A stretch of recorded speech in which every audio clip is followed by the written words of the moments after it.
what's happening here that's not happening anyplace else? I mean, the competitive level starts at 4 years old. Classic rivalry. Hall of Fame type coaches, great personalities. All three schools, though, they changed the game of college football. Florida State Seminole. Miami Hurricanes. Florida Gators. You want to dominate your opponents and you want to get stoned, make sure that you roll up. It's the roll up. It's the vibes. Another beautiful day in the Sunshine State. I'm reporting at noon with the illest CJ Larry Young. What it do? Cooling, man. It is nice and breezy and chilly down here on the beach, man. It's long sleeves today, Jack. Thing whipping out there, bro. That hawk blowing. But beautiful down here in South Florida, man. Is it? I was wondering. I was like, is it toasty around that way? Because goddamn, when I got off work, I work night shifts now. And when I got off work at 2:30, bro, when we opened that door, it was a game changer. I walked in, I was sweating. I came out, man, it was fucking felt like a light little blizzard out there, man. Word. But I enjoy it. Oh, yeah, I ain't mad at it. You know, one thing you ain't gonna never hear me complain about being from the Southeast. It's cold. I've been in, you know, I told y'all about Tulsa single digits. So I'm like, listen, what we got, I got to appreciate this because I know the sweltering heat that I'm used to living in. So you don't hear me complain about no cold. It just caught me off guard. No, I knew that little cold front was coming. Hell, it's around the whole state. It's people, you know, it's 60s in South Florida. They bringing out the damn fur coats down there.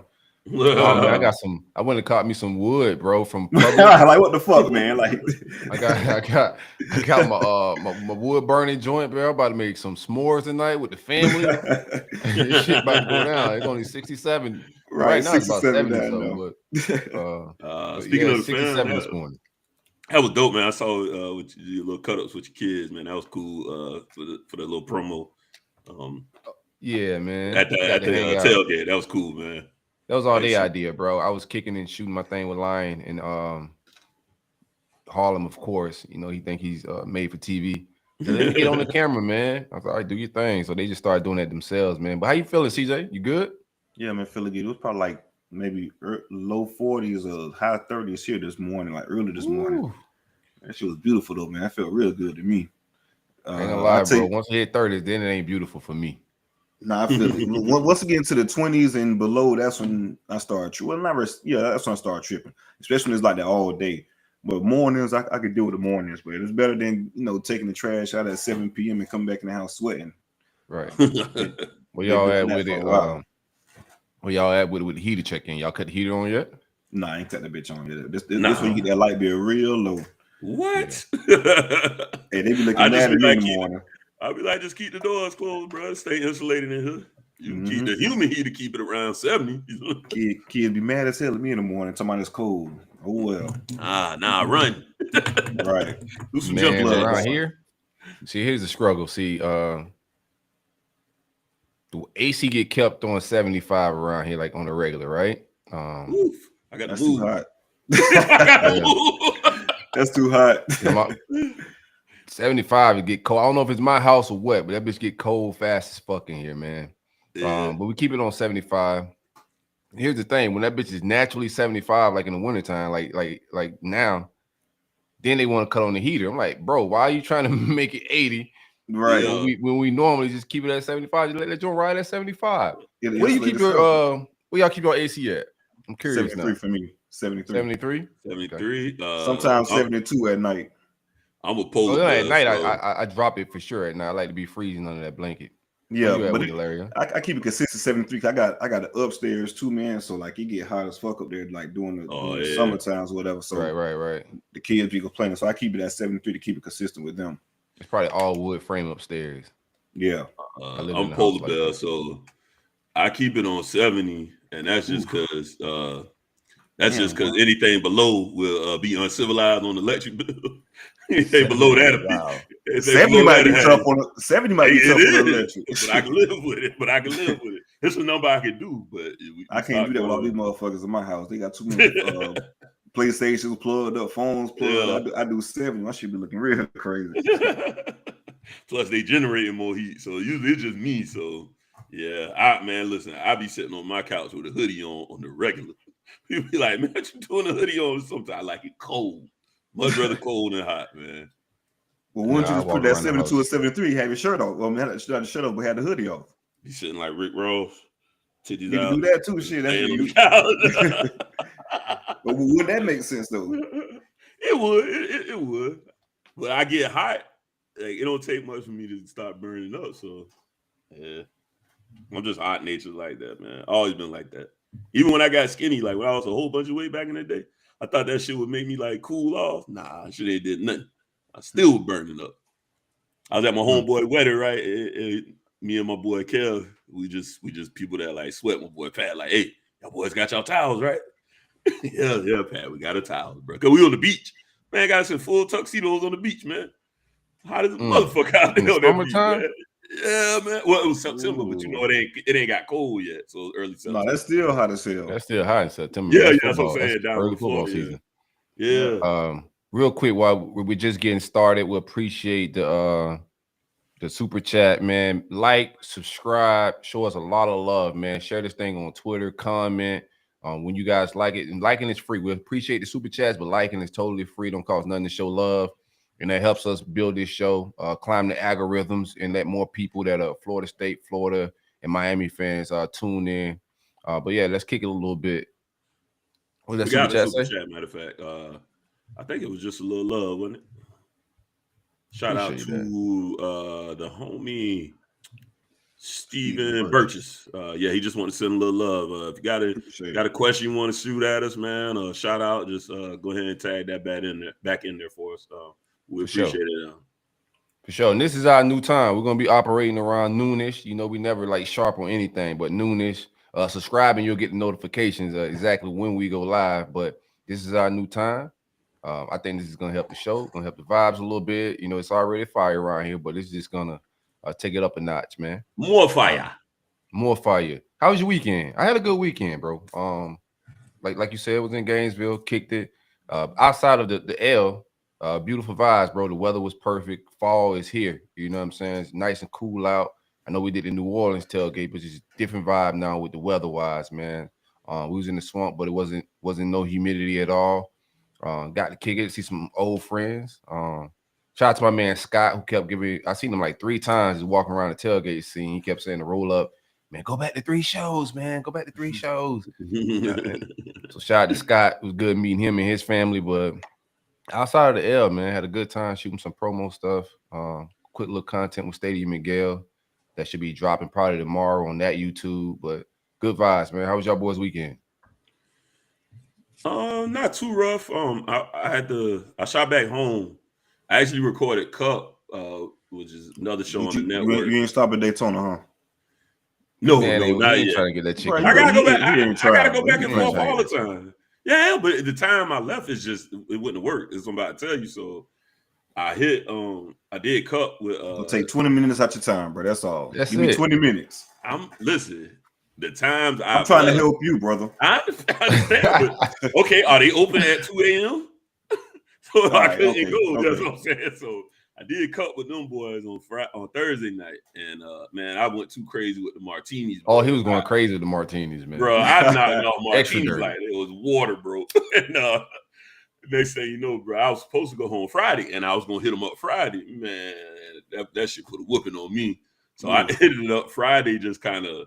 Bro, I laid in bed like all day, which was kind of a blessing in disguise because it started getting me ramped up for this night shift. Because I didn't get out of bed that day until noon. Like literally, I didn't wake up. And so Friday, I just kind of chilled in the room, man. I didn't really get into too much. Then Saturday, I shot home, but I went real early in the morning, so they wasn't open yet. And then when I came back down here, I left at like 1 a.m. in Savannah. So it'd have to be a time, when I'm just going on a regular time. But it was all right, man. How many more passes you gonna give him, CJ? You got one more, bro. No, he ain't got no. That was the last one, bro. And I live my family in Savannah. I'll be back and forth all the time. I got to go back several more times. Trust me, though. Once you start, that shit will be. It's gonna be. Then it's gonna see, and that's a problem too. I don't want it to be a damn deterrent on not a deterrent, but a distraction. Yeah, on my way when I got somewhere to go, like, you know what? Shit, you got time to get some wings real quick. I'm a wing man. Especially if they got some fire lemon pepper. Oh, they in there for sure. It's a honey flavor. Trust me. Just say you want 10 piece. 10 piece. We'll do a Dubsky. Gotta do a Dubsky. Well, if they good like that. None of the chicken talk. Oh yeah, that's right, man. Do the Dubsky. Gotta do a Dubsky. That way I can do 2 flavors. But yeah, man, I went home. My nephew's still at my place. Y'all pray for me, man. Y'all pray for me, man. I want to whoop these fellas, but you got to, man. You got to. It builds character. The upbringing was just wrong, man. So I take some, I'm like, but I do want to drink. There's nothing wrong with getting Melvin on, man. Melvin had to get Jody together or whatever. Yeah. You seen after that, Jody became a real good man and built character, right? Nice little entrepreneur. We close to that level, so that's all it really was, man. I was like, bro, I'm about to kick their whole ass, man. I'm trying, man. You just got to walk around the house like Melvin, bro. Get you some cheeks to come through there and then just walk through the kitchen. Butt ass nigga. That's an incentive to go get your own crib. And drink directly. Melvin was the innovator. That's drink directly out the bar. That's a fact. But see, and Melvin did get that boy out there, though. Yeah. But see, the difference is Melvin 5 days a week, 6 days a week. I'm gone 5-6 days a week. So now they smelling they smelling they sell now. So when I get home, I'm like, yo, what the fuck is this? Like, bro. No, they go. But just recap Melvin though, man. Like 2 a.m. he was beating down your mama cheeks all loud. Come on, man. He out in the garden doing everything, doing whatever to the damn garden. 9 a.m. he in the butt ass playing weed in your mama garden too. He playing weed in your mama garden. Yeah, he's playing weed too. And then he drank it directly out the damn jar too, wasn't he?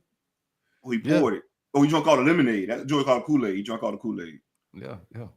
He's definitely trying to get that boy up out of there, man. Melvin was you got to grow, baby boy. You got to get up out of here. Guns and butter.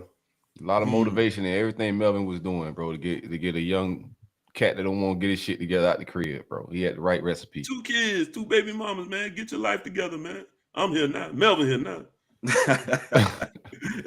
And that's literally how it went, though. That's facts, man. That's real. Shout out to Melvin, man. Shout out to Melvin and all the Melvins in the world. Yeah, the Melvins are needed, bro. You know what I'm saying? Sure. Mama need a life too. Mama need a life too. To the white fans that have no idea what we're talking about, go check out. Just cut on BET right now. I promise you, baby. It's just on right now. Watch Baby Boy, man. Baby Boy starring Tyrese. If it ain't on right now, man, turn back on by 9 p.m. Yeah. It's on deck. Flipping. It's on deck. Look at the TV guide. Hey, we'll get into some. Why quit when we got a winner, man? Yeah, I mean, it used to catch me every time. It's hard to pass by that joint, man. Steven Versus, he got his comment, guy. He said, make sure CJ bring up the offensive tackle. We got Owens experience from his visit to FSU. We definitely going to talk about it for sure. Yeah, we got it on there, man. That shit hit the group chat. Everybody threw that shit in the group chat. What? But we know a little bit more back stuff. CJ will provide y'all with the FSU nuggets and whatnot on all that. It was a weird situation to say the least, though. We'll get into that. For sure, man. We'll get to some Big 3 talk. But I do want to remind the people, and these tickets should be going on sale, if not Friday, probably Monday. FSU Miami game. We're going to be down there in Dade. We're kicking it, man. Tailgate scene. Florida State fans, Miami fan, if you're a Gator fan and you down in the South Florida area, pull up. We're going to be kicking it. Click, clap, what it do? Everybody in South Florida, Mike, y'all boys pull up. We're going to hang out. We're going to kick some vibes, man. But we're doing it big, roll-up style. It'll be some food. It'll be some liquor. And we're doing top shelf liquor. We're not doing no shenanigans. It's going to be good liquor. We still trying to fill out the DJ vibes. I don't know if we can have a DJ looking at the Hard Rock rules. It's a little iffy. We're gonna give the DJ a go. If we can't do DJ, we're gonna give just ride with our Bluetooth speaker. But we finna kick some shit, man. Pull up, man. If you're down in South Florida, the tickets is gonna go on sale. I think it's gonna be $50. It's the same deal if you're a Patreon. If you're a Patreon, you just pull up and walk through. So you either sign up for Patreon at the $15 level, or you can pay the $50 and pull up then. But we kicking it. November 5th, Dade County. Be there. Be square. But it's definitely gonna be a good one. I can't wait to get down there, man. So Miami be good to us. So I just hope we can at least get that game at 3:00. At the rate we going, it gotta be. We just been TJ was just talking about that. There's no way they make this shit at noon. No, if y'all do what y'all supposed to, who y'all got next week? After this week, we got Duke this week and then Virginia next week. So hopefully y'all on Revo again? Bro, yeah. Hell yeah, man. That shit crazy, bro. Oh yeah. Oh, that's because we took over the AC Network this weekend. That's horse shit. Yeah, we took it over. Big Dogs came and took over the 12 p.m. They can't find no channel to put y'all on. That's we on Valley Sports, which is like a regional thing. So here's the thing. So we has tied some money into it. If I'm a recruit, I'm like, damn, man, the stadium's empty, and then my family can't see me on TV. Like, what the hell going on? Yeah, that's crazy, dog. Like, I'm like, hey, man, we got to do better than this now. Good neighbor recruiting. Nah, Valley Sports is crazy, man. A little one-off I can roll with, because the jokes was jokes until they ain't jokes no more. Now we really coming on some bullshit. Like, hey, I can't find the game, bro. That's crazy. Braxton, yeah, but hopefully if y'all win, you go to let Braxton get his. Braxton super chat. Shout out Brax. He said y'all gonna have chicken wings and French fries. Probably some wings. Doubt fries. Definitely fries get cold. Yeah, fries don't hold well unless they like fresh. Yeah, they gotta be. We might get our man Stacks out there. He want to fry food, so we might get Stacks on the deep fryer. Yeah, y'all ain't gonna get that one. Get my man Stacks on the deep fryer. Might get some catfish going too. You're hilarious, bro. This guy. No, we're gonna definitely have some wings. We'll know what else. We'll figure out the food. It's gonna be, tailgate food. We're not finna get exotic and do anything crazy like a seafood boil. Shout out to my man Paul. He had a fire when that the UF game this past weekend. We're gonna keep it simple, man. But the vibes we're gonna shoot some content. I'm pretty sure we're gonna have some celebs or Miami former players pull up. I know Tracy Howard is definitely gonna pull up and fuck with us. He got a food truck down there. Trying to get him to bring us through some desserts and kick it a little bit, kick it with the fam, shoot some content. So we're gonna be kicking it, bro. You know how we do it. It ain't never light. It's always big. Yes, sir. I'm South Florida nose involved. Gotta hit Snoop up. Yeah. We get ready to get into the big tree. Yeah, let's get into the big three talk, man. The roll-up is brought to you by, sponsored by, powered by State Farm, Allen Horn Insurance. Be sure to get Allen a call at 706-692-2888. If you're in Florida, Georgia, Tennessee, or Alabama, looking to switch insurance or just curious about getting a quote, it's totally free. Give them a call again, 706-692-2888. Allen Horn, State Farm provider. Like I told y'all last show, it's quality of service. No Ubers, like the General. That shit was hilarious when we listened back, by the way. That is funny, bro. I ain't trust the General bro. As soon as I saw Shaq in the oh yeah, hell, I Shaq's my guy, but I was like, yeah, y'all trying to fool me. You trying to get they know everybody loves Shaq. So I'm like, no. Good marketing. Yeah, smart, but I just feels tricky. You got a cartoon, man. How you going to try? I'm an adult buying insurance. You got a cartoon like Tony the Tiger or some shit. Man, the Duck is selling you insurance as well, man. Anything can be a logo and a sponsor, Larry. Yeah, you're right. I didn't even think about that. And a gecko. Yeah, gecko too, right? Right. I don't even know who I'm with no more. I think I'm with Progressive. I don't know. You better find out. You're gonna be with SR22. Shit, no, I'm about to get with Allen Horn. That's what I'm about to get with. That's what's Make up. sound great. That's what's up. Kick it off, man. I need a little bit therapy before I kick mine off, man. My shit go deep. Well, we'll let the winner go first, man. Let the winner go first? Okay. Yeah. Only right. Big Power 5 win. First one. Listen, thank you, man. I appreciate first one, man. Time to celebrate, baby. Hey, we broke the streak. Came off of that 3-game skid. I knew my homies was getting ready to go on one, so I was like, all right, man, it's time to come on back home to the winning ways. So Miami was able to hold off Virginia Tech on the road, 20-14. a game that kind of goes, been echoing sentiments all year, incompletes. I would say the biggest blaring issue that we've just been facing over the last few weeks would be a combination of injuries and the running game, which has been it's not what Mario wants to run. It's not what Gators wants to run.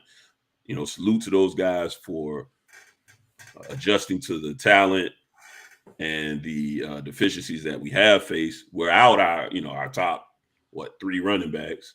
So that hurts, obviously. That's right. We brought in Lucius Stanley, who looked good in his limited amount of snaps, but ultimately we're just having too much trouble up front. How you name a baby Lucius? That is maybe a grandfather, maybe.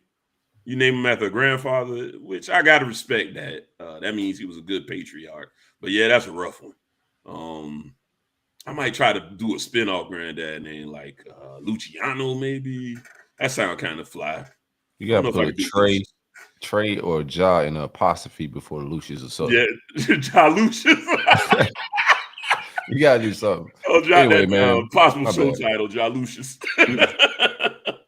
But so that's really kind of been the answer to my questions as I watch the film breakdown. Shout out Steve again. Is our inability to be balanced like we want to be. The teams are able to sell out against the pass, obviously. With TVD carved them up again, so it's not like it's not being effective in matriculating the football. It's just there's times when you just absolutely need to be able to run the football, especially when that field gets condensed down. So we've got to find some answers there. Hopefully we get a little bit healthier. There's no immediate help coming, I could say, especially on the offensive line. Wait, hold on, let me double check. Check my notes real quick. I do think we possibly will be getting Shakai Clark back. That would be huge if we are getting him back. Let me make sure. Sorry about that. This is like the least prepared I've been. Usually I be up for like hours and hours before we do the show. I literally was up like 40 minutes before we did the show. So you said you're still asleep. Yeah, bro. Yeah, adjusting, man. We'll be getting man. All-time exhaustion, man. No, it's funny. Like now that I've been on the nights, I actually feel better. Like as far as like energy wise. Yeah. Because I don't have to get up on an alarm. My sleep's not disrupted by and I'm like in some REM sleep. So now it's cool. But we did lose Mallory in the game. He should be back. It looked like a concussion type deal. Especially with this whole Tua thing going on lately, you want to be careful with that. But he does. So far, Mario says he should be coming back. Don Chaney is saying still looks like it'll probably be another 4 weeks. Restrepo's another 2.5 weeks or whatever, give or take. That's a weird thing to say too. I was like 2.5, and I looked, and every reporter quoted him at 2.5 weeks. So I was like, what the hell is a half week in football? And Jacoby George is a possible return this week, so that's good news. And let's see. No news. Okay, yeah, no news on Ja'Kai as of right now. Yeah, all right. So I had that. That was from the previous week. So yeah, we gotta get healthier up front, and the guys that are playing, they just gotta play better. It's just no excuses for some guys just getting just whooped, and that's what's just not allowing the run game to get going. I think. Go ahead. No, I was going to ask you, how would you grade Don V's assessment of Virginia Tech's offensive line and defensive line? Oof, man. Hey, what's so funny? This was funny, right? Remember my prediction was 14-0, right? I ain't said we're going to hang a bunch of points on them, right? Mm-hmm. We had them 17-0 most of the game. And really, until the fourth, the defense had them completely clamped up. So he gave a great assessment. Those lines are both trash, man. Both. They did get some sacks on us, but that's more of my O-line's deficiencies than their D-line's proficiencies. So, yeah, he nailed that shit. So what do you grade your line now? That you guys went against F opponents, man, and then it wasn't raw meters. D-line did awesome. I thought the D-line, Akeem Mesidor got the Walter Camp Defensive Player of the Week. He had 8 tackles, 3.5 for loss, I think 2 sacks. He's a guy, man. He reminds me don't take this out of context here. He reminds me of Aaron Donald in the sense that he's undersized, but he just makes a lot of plays. We put him inside, outside. He's got a great motor, man. He's probably my favorite player to watch. He's definitely the best player on our team right now. But he's a guy that whenever the defense lines up, I try to find him. I'm like, yo, where's 9 at? Let me see what he's going to do. And he's good against the run. Just the best player we got on the team, like I said, all around. D-line played awesome. O-line, yes. At this point, I got to give him an F. Injuries be damned. I was kind of sold early on some depth we had there and some guys that we were counting. Now, I would say Sagapalu wasn't a guy that we were really counting on depth-wise, and he's had to play. But there was other guys that we were supposed to be able to depend on that they lied to me. Not good. So Zion Nelson is still out. If I'm, Zion might as well sit down for the year. It doesn't make a lot of sense to me at this point, unless he's going to play the last 6 games, and don't sound like it. So what's the injury?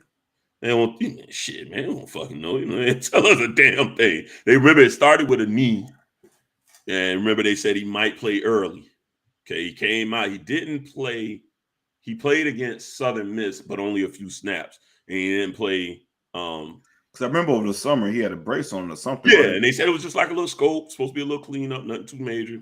I'm thinking what happened is in that Southern Miss game when he was supposed to come back out, he re-aggravated it, and then we hadn't seen him since. So, and Mario ain't tell us nothing extra. So that's the deal. The wide receivers, I want to give some love to the wide receivers. They've absolutely stepped up as a group. You gotta get. I'll make sure I hit that like button while y'all in here chilling with us. But as a group, the wide receivers have stepped up. Got to give love to Brashard Smith. He's a guy that had a great day. He could have probably had a little bit of better day. He actually had like 2 pretty big receptions called back on some holes. One was a little ticky-tack. The other one was pretty legit. But he's just emerging and finding his way around the field, which is also helping TBD because now we could play, the underneath quick stuff, and he's able to turn those plays into some good production. Young is emerging as well. Number 88, he looks like a guy that is going to continue to be our deep threat. Go get it, guy, 6'5", about 215, JUCO kid. He's just really kind of finding his groove. I like too, man. I saw him out there. He's got that dog. We were talking about it. I saw him with a little yapping with the VT DBs. I was like, yeah, man. Need a little bit of that out there, man. I need a little bit of shit talking on. I don't want all that just hop up, good play shit, all that. Nah, give him a little jaw at him a little bit. See if you can get him rattled a little bit. So good game. Mallory was starting off well, of course, before the injury. But all in all, we'll get to Mallory got hurt too? Yeah. Concussion protocol. It didn't look like a super nasty hit. It wasn't a dirty hit. He was kind of twisting coming down with the ball. VT guy came over the top a little bit. Hit him, tap him in the head. He didn't look like completely out of it, but being precautious. But they do expect him back, so I'm assuming he's going through protocol. We got some bodies there, obviously at tight end, but Mallory still, he's emerged over the last few weeks and kind of been the Mallory that we've been expecting him to be finally. So he would be a loss for sure if we don't have him for Duke. Hoping he'll be back. Skinner's emerging as well. He's going to be a guy. That's about most of the praise you can give to the offense. Obviously, TBD had an awesome day. Moved the ball all around. Defensively, your lack of balance. The reason you guys aren't putting up points, you put up 20 points, then you kind of stalled. You got back in the game. Absolutely. What do you attribute that to? Your lack of balance? Lack of balance. Just not being able to run when we really want to. Like I said, once that field gets condensed, man, you got to be able to run. Once you get down that 25, you got to be able to run the football. You got to impose your will some. And these guys man, once they snap the ball, it's just floodgates open. I'm like, man, we're not creating any lanes. These guys, they suck. To be honest with you, once you add the injuries, they just nothing personal against those kids, but suck. Not doing anything. You didn't play a good D line. I don't want to fast forward too far into the future, but considering the O-line play and depth, like, what do you want? Action in the portal. I know he got a good recruiting class coming in online, O-line wise on paper right now. What do you want for immediate help, or how does he fix that? That's a glaring problem right now. How do you fix that? I got my own shit I got to talk about as well. One, something I talked about before. Let's look at that strength and conditioning. I want to, let's maybe reevaluate. I just feel like we way too banged up this early in the season. It's just a lot of hurt guys. I mean, it's football. It's a rough game. I get that. But yeah, I definitely think we should be looking for a little help in the portal. Ironically, I feel like more so inside. Usually you're more worried about your tackles being in the key positions. Yeah, I honestly think our biggest weaknesses right now is the depth at guard. A guard is kind of like you talk about linebacker. A lot of guards are attitude. I kind of have that mean guy that want to hurt somebody, move somebody off the line.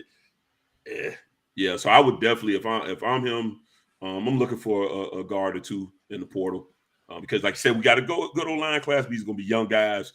You don't necessarily want to lean on them. I mean, if you get a guy like Tenelau, he's a big body kid, but he's just now really playing football. So you don't want to put him in D1 football first year starting, or even sliding him in at guard.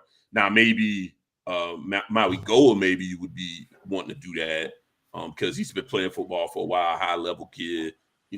One or two tackle in the country, depending on who you look at rating services. So absolutely, I think jump in the portal, get you a couple of guys that can help out, some grown men that can help you out a little bit in that interior O-line. On the flip side of the ball, no complaints, honestly. Defense played a nice, solid game up until the fourth. I didn't really have any complaints. The only real issue I had in the fourth is they started letting that quarterback start looking like Vic out there all of a sudden. With much less speed. They kept getting they on the flip side were able to create big holes up the middle, and then he would just drop back and then just run through these gaping holes up the middle. A little bit of a letdown towards the end of the game because, like I said, we really was controlling that entire game. If we were more balanced, that score would have been, honestly, by the fourth quarter, it probably would have been something closer to 35 to nothing at that point, to be honest with you. Maybe they'll score something else, 10. It should have been a much more dominated score-wise at that point in the game. But like I said, Mesidor played great. Young boys up front, 6 and 56 are a great combo. Jackson and I always forget kid's name. He's fucking great. Taylor. So they're still great. You still want to see a little bit more production, but it has ramped up. Gotta get love to Zechariah Harvey. He is playing better and better and better. I think he's a guy that goes to the draft this year. Probably end up kind of like a Zach McLeod. May get drafted or end up as a late draft pick, but I think he's a guy that can make a 53, even just as like a special teams guy at worst.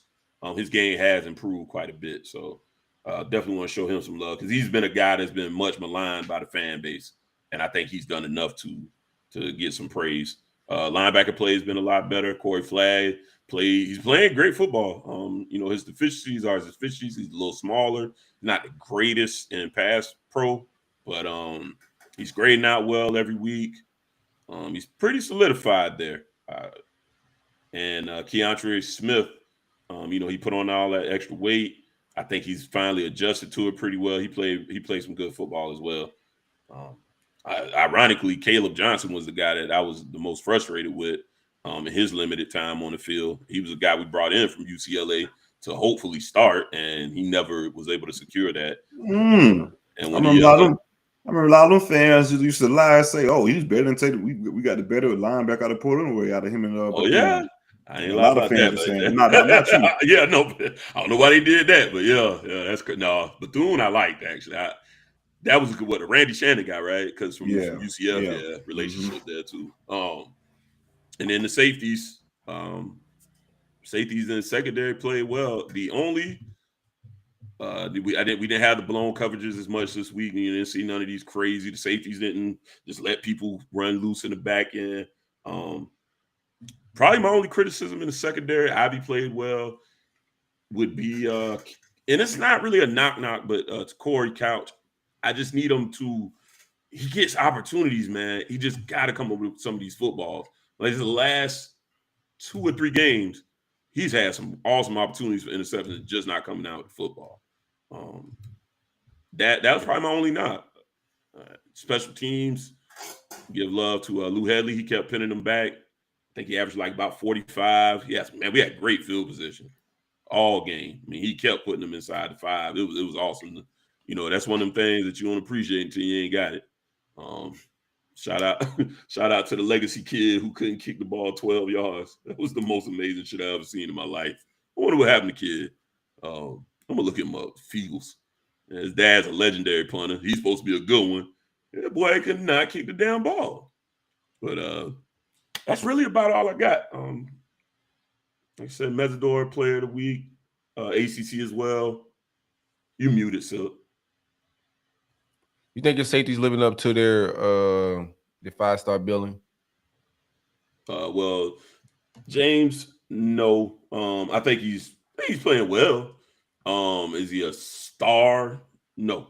Can he be? Sure. I would say the biggest thing for him, I need him to improve on his game. He's not the one with the bust. I think Cam gets a little ambitious at times. Big game James, I still like him. Hold on. Tay ain't starting? Tay is not starting. Tay don't need to be starting. He's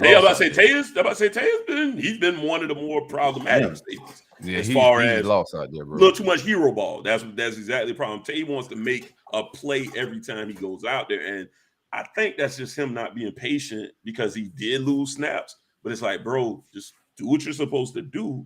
Then you'll gain those opportunities. Do what you're supposed to do, man. The players will come to you. They're gonna come to you, right? But he gets out there, man. and I gotta make a play.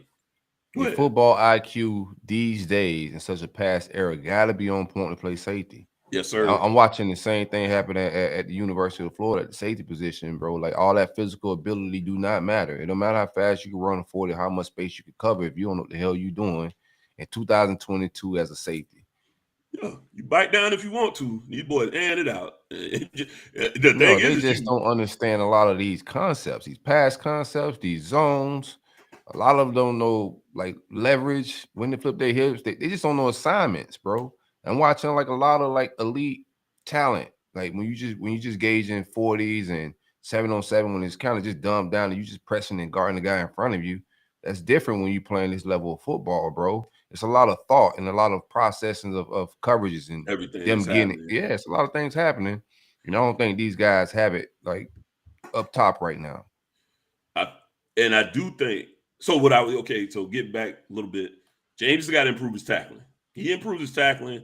I think he's definitely got he's got star potential. I think one thing because he's so dead set at staying at safety, I want him to put a little more weight on, but that's the fight there, right? He just don't want to move closer to the line. But I think that is a little bit of a problem. I ain't gain no more weight. Yeah, you don't want to gain no weight, man.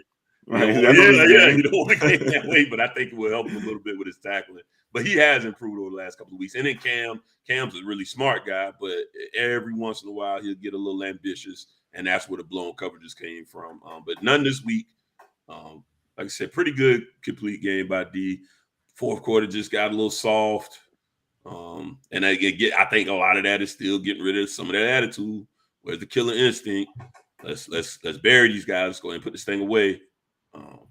Instead, we let it get interesting, and it should have never been an interesting game. And that's not totally on the defense because the offense got to score when they're supposed to score. Not keep coming down with threes. The game should have been put away. That is a really bad Virginia Tech team. Probably one of the worst Virginia Tech teams I've seen in my 42 years on this earth. Go Old Dominion, man. They big dogs. They in state.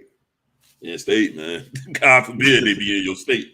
That was a wild excuse, bro. Crazy. Yeah, state. Shout out to Don, man. But yeah, that's it on the Miami front this week. If you guys haven't checked out our shorts that we start putting on YouTube, I am going to get a Miami one recorded. I'm just kind of feeling my way around it, so I'll have one of those up within next few days. I just got to figure out some of the little simple things with it. But check those out, man. That's for like some of the information we may overlook in the show because, you know, it gets a little bit long sometimes, so we'll forget a few things. But CJ's got one up. Silk has one up, and I will have one up very shortly as well. I think Harlan's already got it either in the comments or it'll be in the show notes if you're looking for the quick clips. But if you subscribe to it, it'll come through on the feed. Are we doing those as audios as well, or we just leaving those? Nah, just YouTube, man. Okay. Actually, real quick, man. So if you're listening to this and you just because our biggest audience is on Apple, Spotify, SoundCloud, just audio forums. If you are listening to this just on audio, man, create a YouTube if you don't have one. If you have a YouTube, go subscribe to us on YouTube. It helps us. Like, we're trying to build that platform up. And you also get a look at the visuals we got going on. But, I mean, we're doing crazy numbers on just audio because it's what we built this as, audio platform. But now we're getting a lot more into visuals. Visuals is the future. So go subscribe to us on YouTube. But, yeah, man, everything Florida State, Miami. I asked these brothers to date, but I want us to be on top of it, bro. And we ain't gotta wait till Thursday to get that off. If we feeling like we could be whatever, recruiting news, vibes around campus, transfer portal, whatever it may be.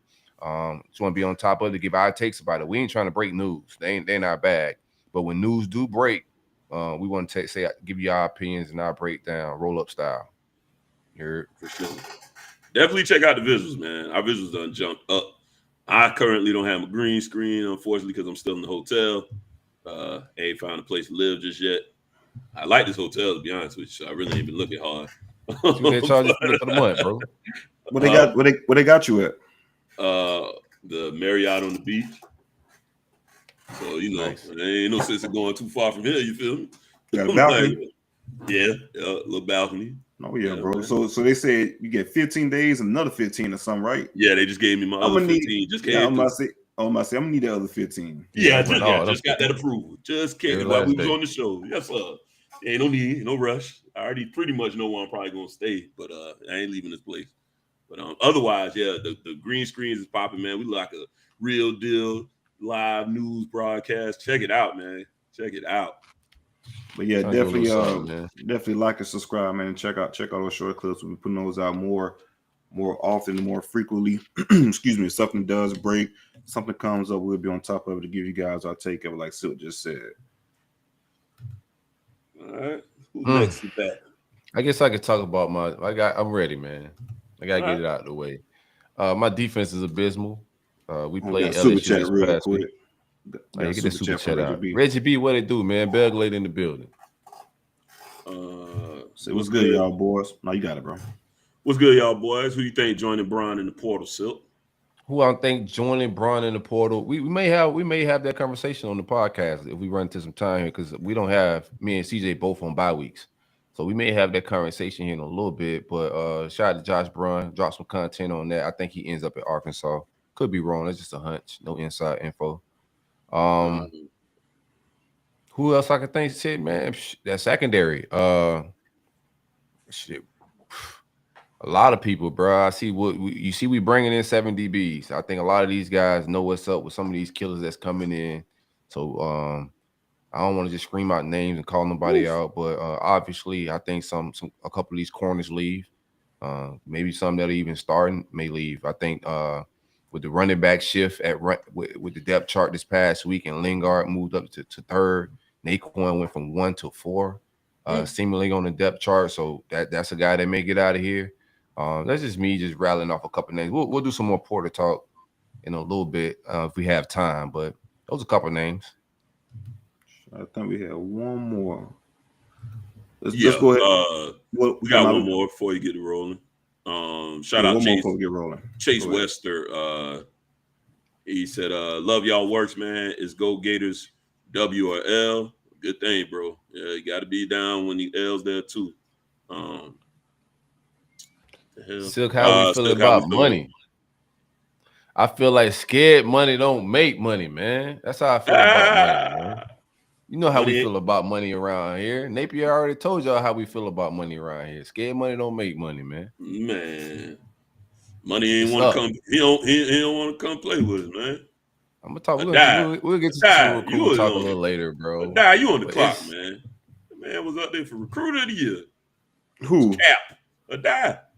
Yeah, Kirby was up for recruiter of the year. Right, that's what I'm saying. It's the logo, man. Yeah. Y'all got fooled by a lot of awards. Bros, recruiter of the year. No, I'm not gonna do that to my man Gattis, man. No, definitely. That was not the best. He was ski mask, man. Yeah, that's ski mask. Hey, now I got issues with it. I'm not gonna do Gattis like that though. I think Gattis is. But yeah, he's adjusted. He's adjusted. No, he's playing Virginia Tech. What he's got. Yeah.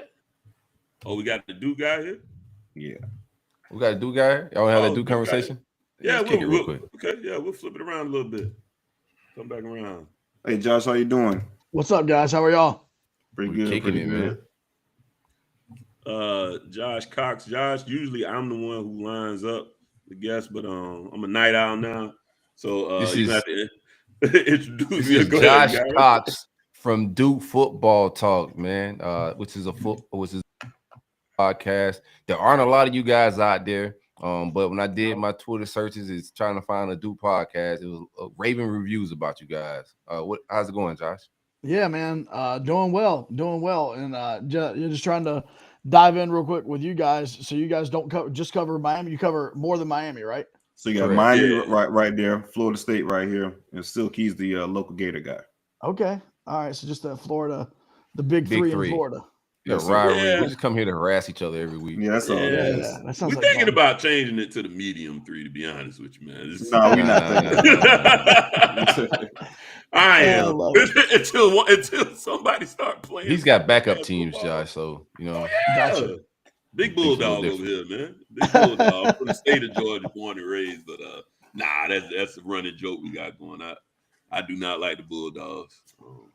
Good luck. Yeah, so we started a Duke football podcast back in 2020, and that was 2-9 first season, 3-9 the second season, and our podcast still grew. So that was we felt like we may have tapped into something.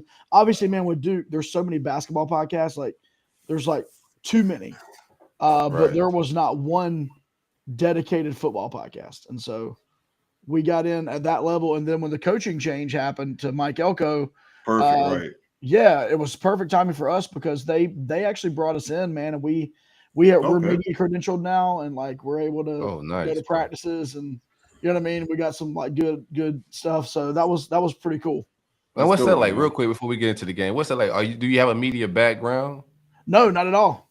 I'm a pastor. What's that like? You're a pastor, okay? Yeah, so what's that like? I know how to talk. I mean, that's all I know how to do. Right. I'm a son of a minister, so I know how to talk a little bit too. Yeah, Josh, what's that like going from just like a regular guy to being credentialed media, and you see what media is going to in the future? What's that like, real quick?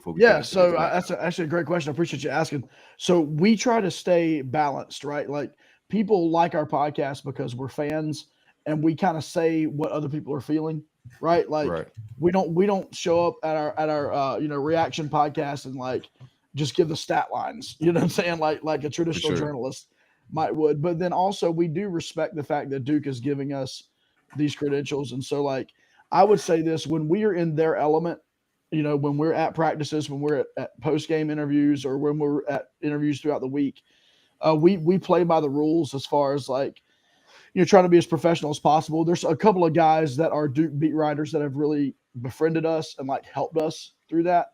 But then when we're recording our podcasts on Monday nights and we release them on Tuesdays, I mean, we're still the same old. We tell it the way it is. Obviously, there's some things that we can't share. Duke is very clear with the things that we can and cannot share from a practice or from any sort of a media interaction. So we try to honor and respect that and still stay true to ourselves. Yeah, you probably on we I don't know if we the gangster rapper podcast. It's harder for us to I wouldn't say we the gangster rap, but we're somewhere in the middle of that. I don't know if we're gonna get our credentials like that, but We could get credential if that's what we wanted to do, but I don't like it. Won't be a problem for us to get CJ credential. TJ's credentialed on the network. I could get credential if that was something I really cared about. I just don't. And I don't care to clean up to be sure. credentialed. Yeah, we're not really sure if we. I want to master this lane. Yeah, like I've not done one actual game. I've been in the stands where I typically sit. You can't wear no fan stuff. You can't do anything. You can't cheer. You can't do anything, man. I'm just not interested in that. So I like the other aspects of it. I like going to the press conference during the week. We get player interviews. You know what I'm saying, during the week and stuff like that. I like that part of it. I cannot stand the game day part of it, so I don't do it. Right. Yeah. Plus for Duke, man, you kind of like the Miami experience. You can sit on the end of the bench. No doubt. Depending on the opponent that week, you get right on down there, man. That's one thing that I don't like hearing from Miami fans. They'd be like, I don't want to spend the money. I'm like, spend the money. Tickets be $13 to go to that game. Don't give me that, man. You can sit with 300 of your closest friends. Ain't no way I'm sitting way at the top either, bro. Y'all got to come tackle me. I'm not sitting up there, man. Y'all need me for TV looks. I'm coming downstairs. That's right. That's right. But Duke so far off to 3-3. Surprised some people with some early wins. Coming off a tough loss against a rival. Good game, man. Awesome game there. So to what would you kind of credit the early success with a new regime? I mean, 3-3 isn't awesome, but I mean, keeping things in. That's awesome for Duke, man. Yeah, I was about to say, keep it in perspective. It's actually 4-3. Just 4-3. Oh, it's actually 4-3. Yeah. My bad. No, you're good. I'm just trying to, we got to take every win we get. Take every win you got. I apologize for 0 wins. You're good, He's trying to bring you down to 500 because he's down to 500, man. Well, we're definitely trying to bring him down to 500 this week. But I'm gonna tell you right now, I've been telling people for a while, that don't let the jersey fool you too much. Duke gave us some damn good games and won several in the last couple of years. So what do you accredit some of the recent success to, especially with a new coach? Yeah, so I think Mike Elko was the perfect hire for Duke, and we didn't know much about him. He had a stint at Wake Forest, then had gone to Notre Dame, and then most recently at Texas A&M as the defensive coordinator.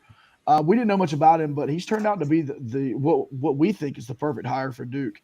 He actually played college ball, I believe, at Penn, so he's got an Ivy League, you know what I mean? And Duke's kind of has that feel, that small private college feel, and obviously his time at Wake Forest is that as well.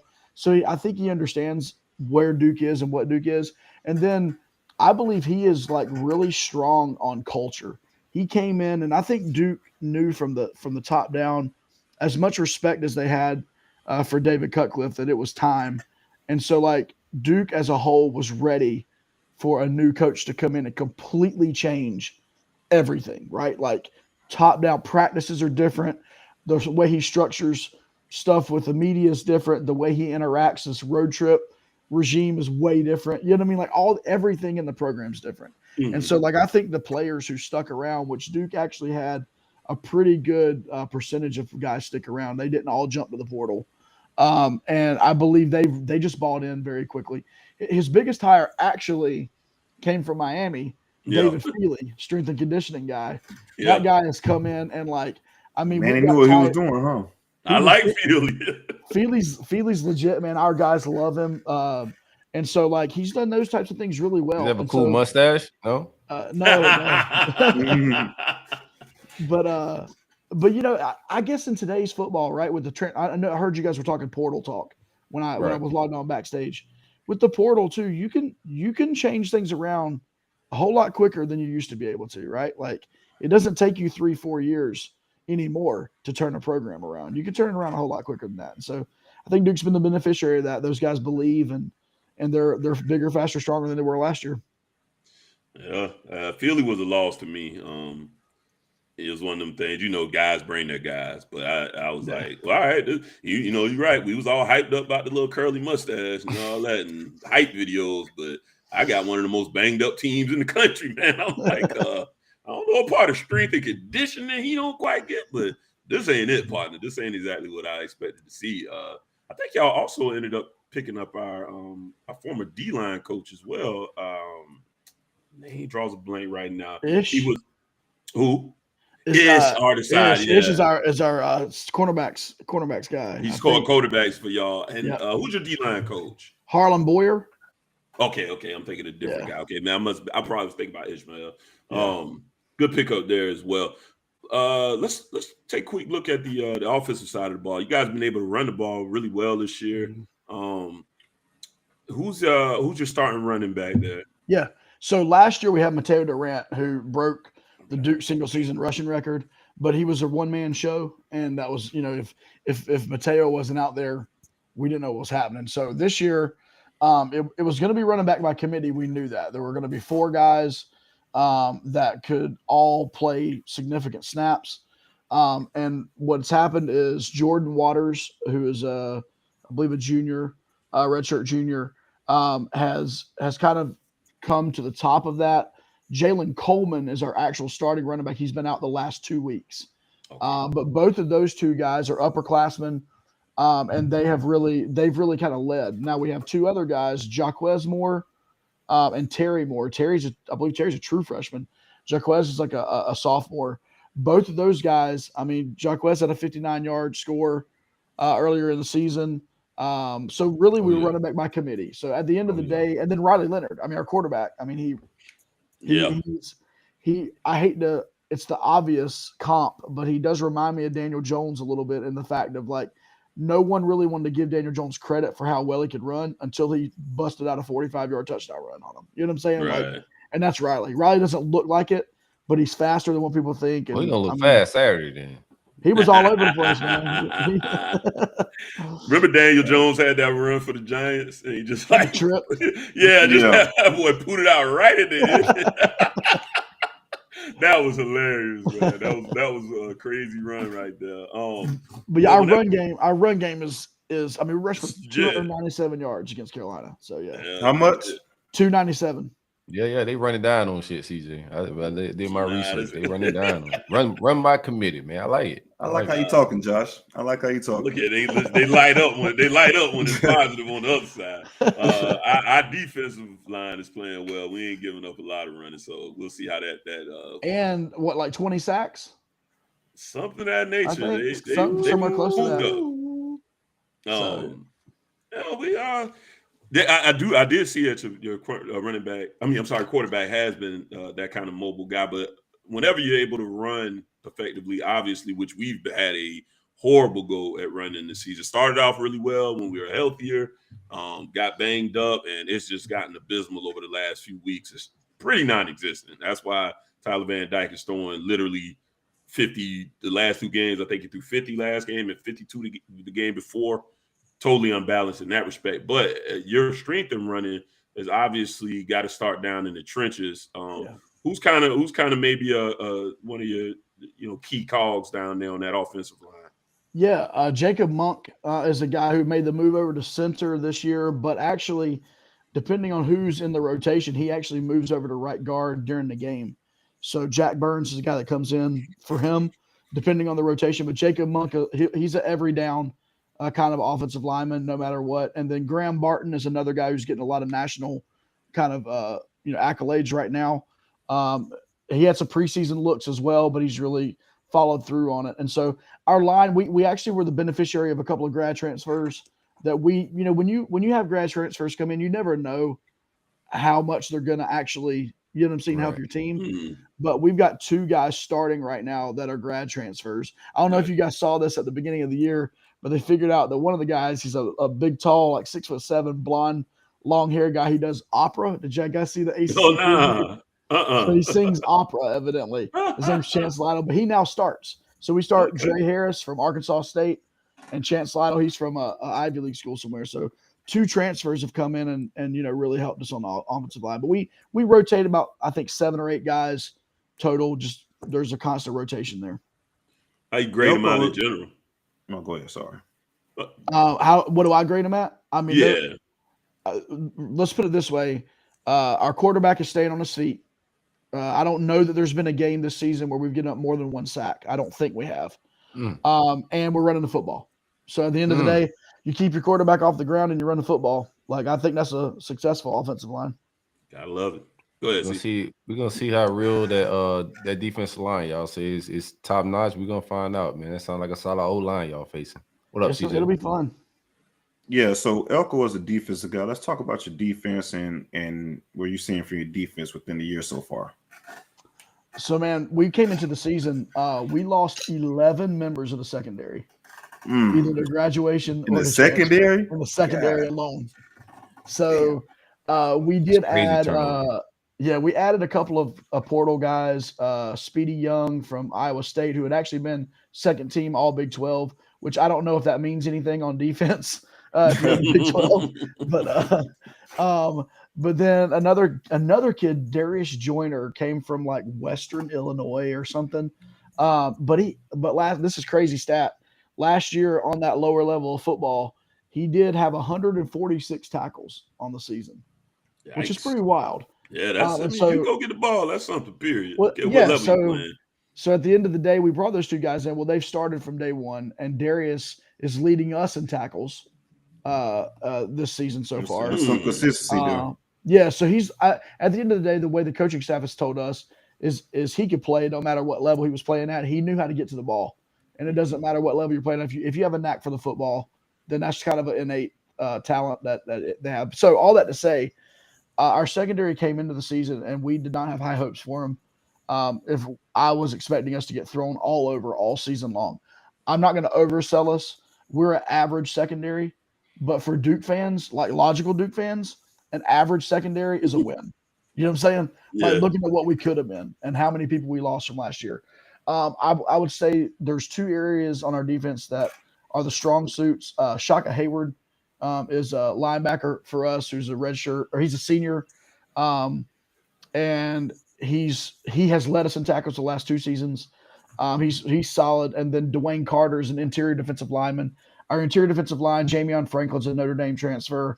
And then Dwayne Carter is leading the ACC in quarterback hurries from a defensive tackle position. So those are kind of the stronger areas of the defense. So we don't get to the quarterback a ton, honestly, but for some reason we force fumbles. It's kind of odd. Writing down, man. We force fumbles. So taking notes, man. I see you.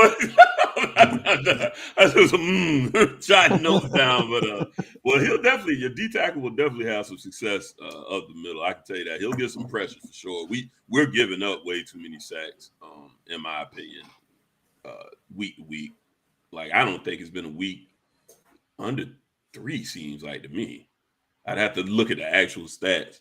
But when you abandon the run like you guys do, though, you know you're gonna have your ears back. Yeah, right. You're gonna have, and that's literally what we had said on our last show. Yeah, we just said that last show for sure. Yeah, which again, that's why that lack of balance is gonna bite us really for the rest of the year unless we can find some answers up front. What you got, Silk? Oh no, man! I didn't have anything prepared, but I got a good question for you. How do you view this Miami's offense? Like, we just talked about your defense. Yeah. You look at this Miami offense on paper, like what scares you? How do you defend it? We just talked about like they throwing the ball 50 times. Yeah. So how would you defend it? I mean, me personally, it makes me nervous because, like I said, I know that we have a fragile secondary. Right. One of our cornerbacks was out the entire second half of the UNC game. And it showed up on the final drive. The guy who came in for him got burnt like crazy by Drake May and Josh Downs, which I guess a lot of people have been burned by Drake May and Josh Downs over the year. No doubt. But that scares me a little bit, just the fact of how much they throw. And then I will say this. I know that Miami has had a lot of injuries, but it seems like they're finding like some ridiculous depth at wide receiver. Even the guys that are coming in that they weren't expecting to be, even in the 2 deep at the beginning of the season are like showing out. And so like, that makes me nervous. Like usually when you go in and you're like, man, this team's riddled with injuries. It's like, okay, the talent level is severely dropped off, but it doesn't seem like that's the case at Miami.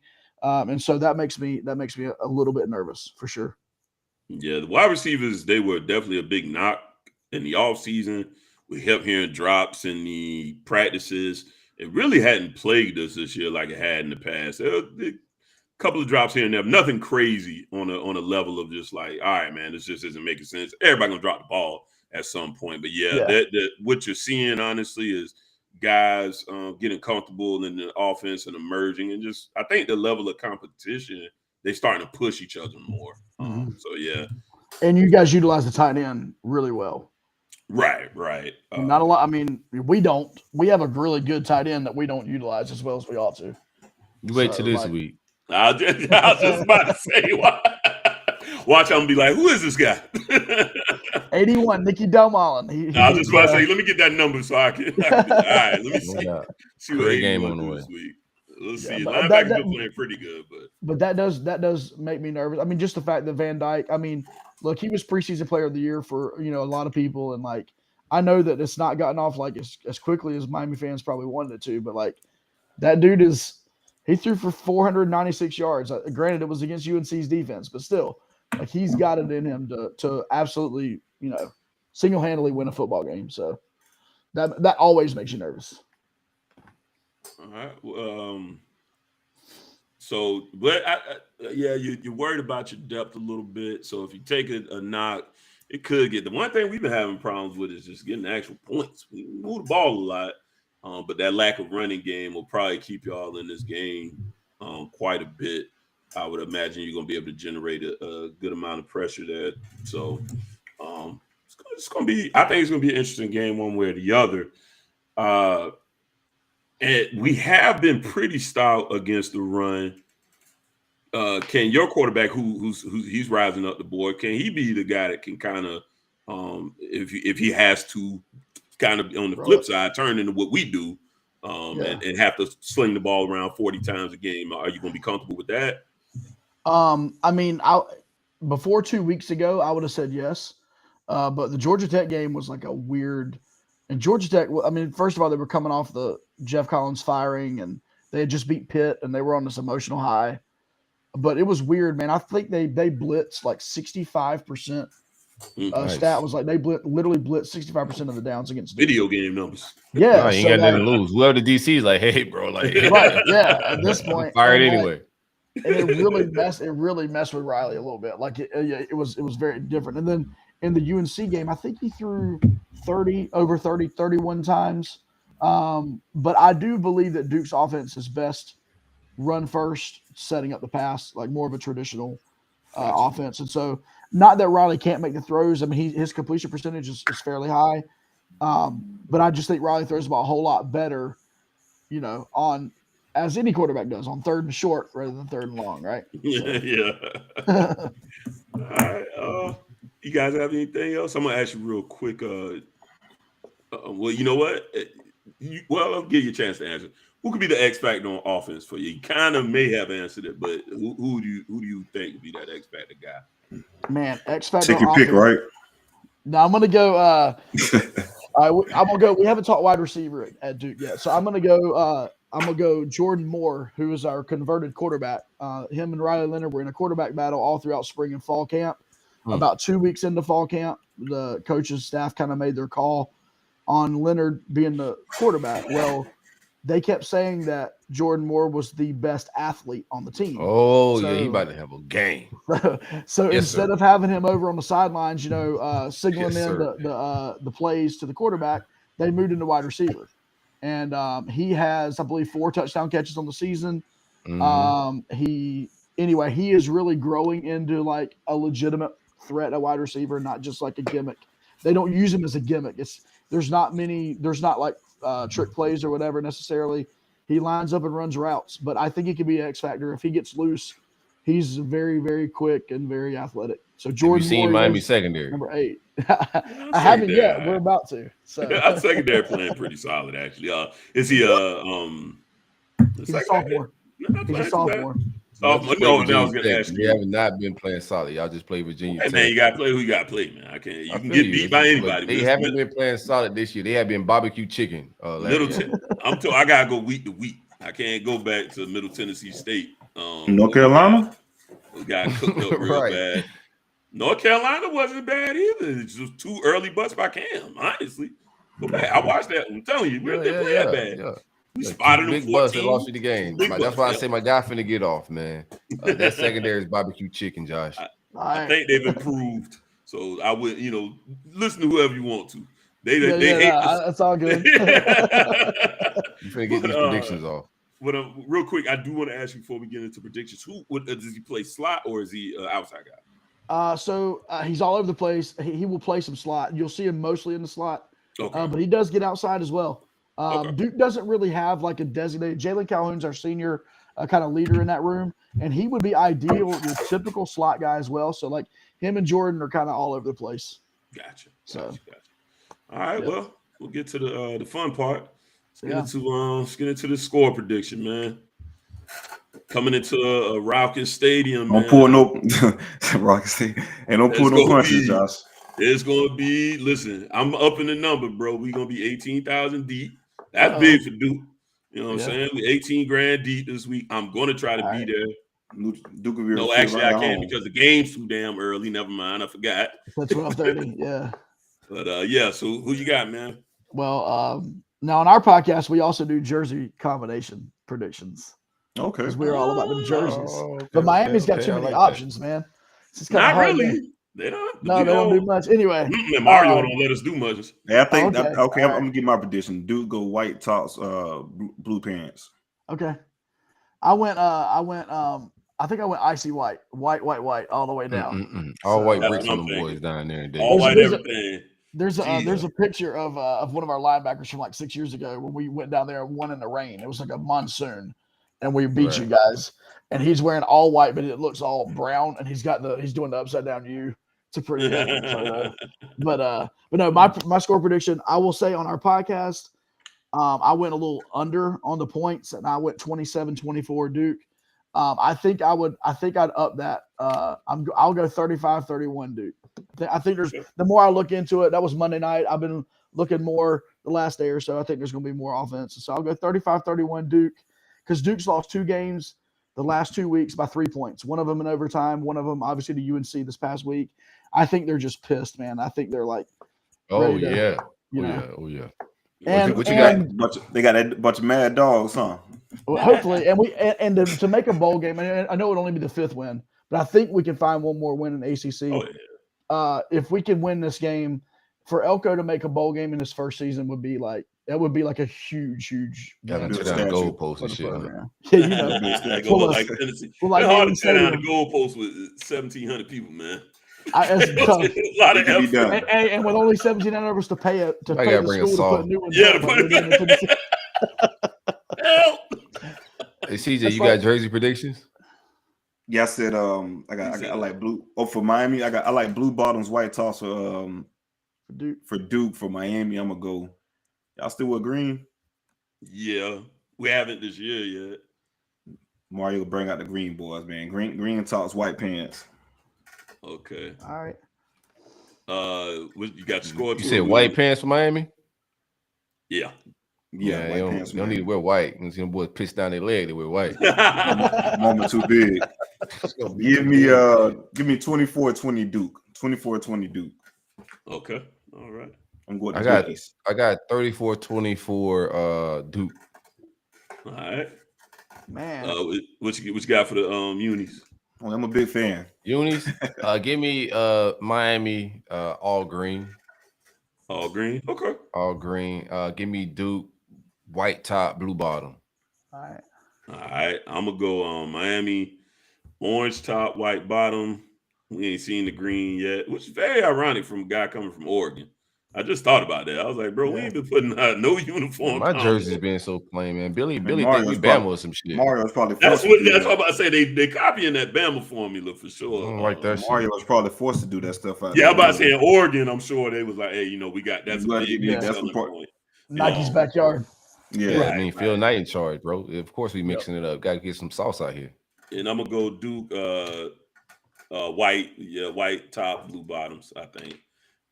Score prediction. I think we'll kind of continue the same struggles we had. We'll move the ball. We'll get, which will help us somewhat with some. I think we'll have some possession advantage, but we're not gonna score enough. I do think we end up pulling the win off.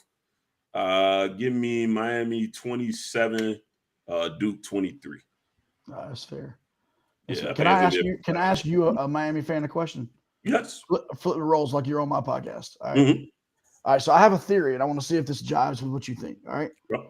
All right, so you guys make a coaching change after going 7-5, Right. and then going like 8-4, I believe, the season before, or 9-3 even maybe. I think it was 8-4. That was 8-4. us taking this.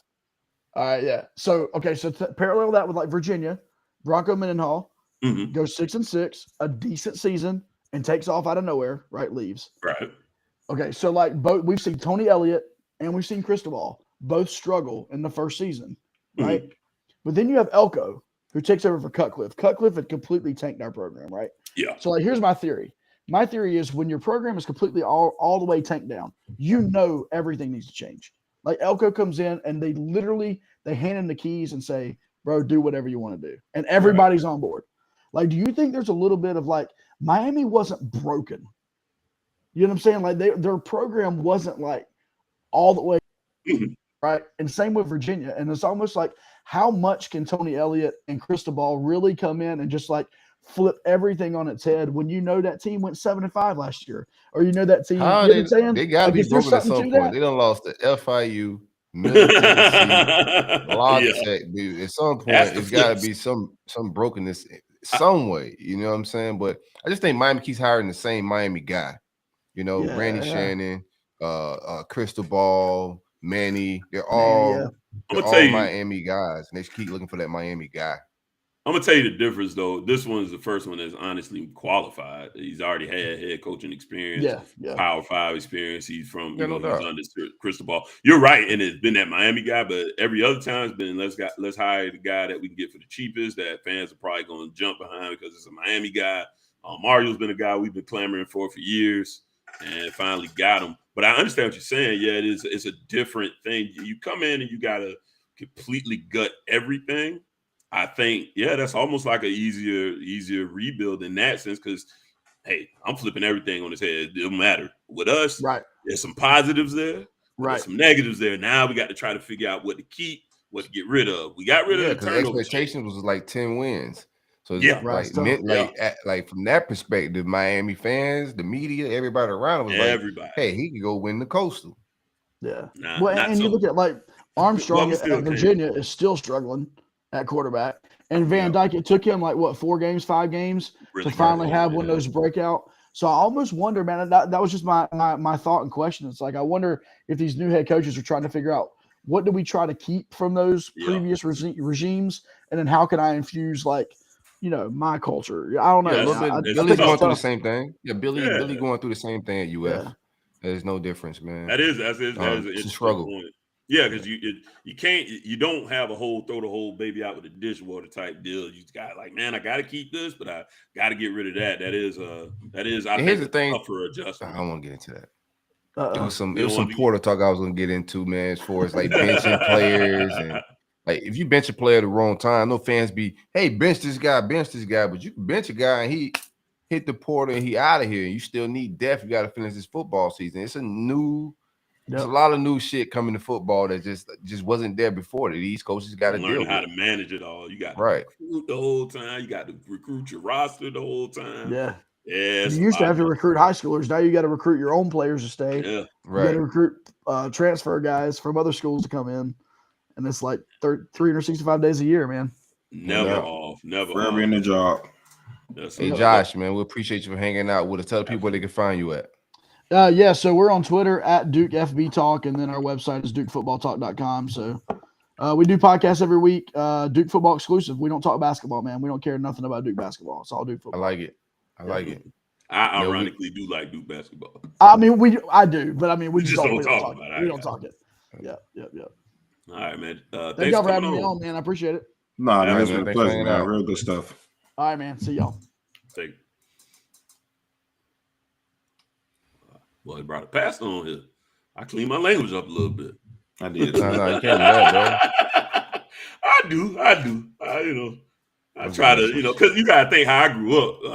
I grew up in a sanctified house. So who you telling? Why would you church 5 days a week? You can't tell me nothing. Me too. Like I know that, bro. Remember before I think before we was even like cool. We had a moment on the timeline where I was like, oh, I know how you came up, bro. Yeah, man. But see, I'm gonna tell you the difference between me and you. You had the late transition. I was a pew baby, so I came up in 5 days. Oh man, and I ain't never been back, man. God bless though. You know what Now, I mean? I went God away is one with me. summer, came back. My dad was saved. What the hell going on, man? What a transition. That's got to be a nuts. Wow. I was like, what's going on here? What happened to Al Green? right. That's crazy, man. We had the vibes going on around here. Now I'm just playing. Yeah, I just code switched. Let me get back to my LSU game. Real quick, man. Like, subscribe, do all of that, man. It don't cost nothing. It's totally free to show us some love. It helps us climb the algorithms, you know. Carla, how many people we have in here right now? CJ about to do roll call. Like, for real, bro. I need everyone last one of y'all hit that like button, man. Like, if y'all in here right now, hit the like button, man. Like, show us some love. We got around 100 with us right now, man. So hit all that 100 button. of you smash that. I know some of y'all we caught one of our own producers off guard. You know we was going at noon. So I know this is a new time for some of y'all. Be ready to tap in with us. This will be the time for the foreseeable future. Yeah, no doubt. Hit that like button. Subscribe while you're at it. Back to my shitty defense. We lost the game 35-45. We were the favorites to win this game. Game started off, I talked about it on No Cap, but we're going to talk about it some more here because we got time. I don't have no matchup this week. We started the game off just fire hot. Good kickoff return. We've been struggling with special teams. That seemed to be getting corrected lately, being getting some decent returns. We got one the previous game from Xavier Henderson. Got another one to start this game with Trevor Etienne. Like, oh man, cool. We cooking a little bit. Hey, y'all take the first throw, hit shorter, you know, over the top, bum, touchdown. Like, bro, we rolling. You know what I'm saying? Like, everything's everything. Defense comes on the field, and LSU, who's been struggling all year, their offense has just not been clicking. For some reason, they just started, you know, looking like Tom Brady in his prime. Like Wes Welker out there, they doing what they want to do on us, bro. I was like, bro, this is crazy. First thing I thought about was like, man, I brought my son to this damn game, bro. He was so fucking excited, man, having a good ass time, bro. Like, just cheering and shit. We up 7-0. I was like, he has no idea that we might get boat race, bitch. Because the defense ain't gonna stop shit. I ain't gonna tell him yet. I was just thinking about when you said that real quick. When Kev was on the show, he brought his son to the Georgia Tech game, thinking, "Oh, you know, we'll beat Georgia Tech." He lost against Georgia. It's like, what game can I safely bring my child to, man? Well, I know we can get out. I brought my son to State.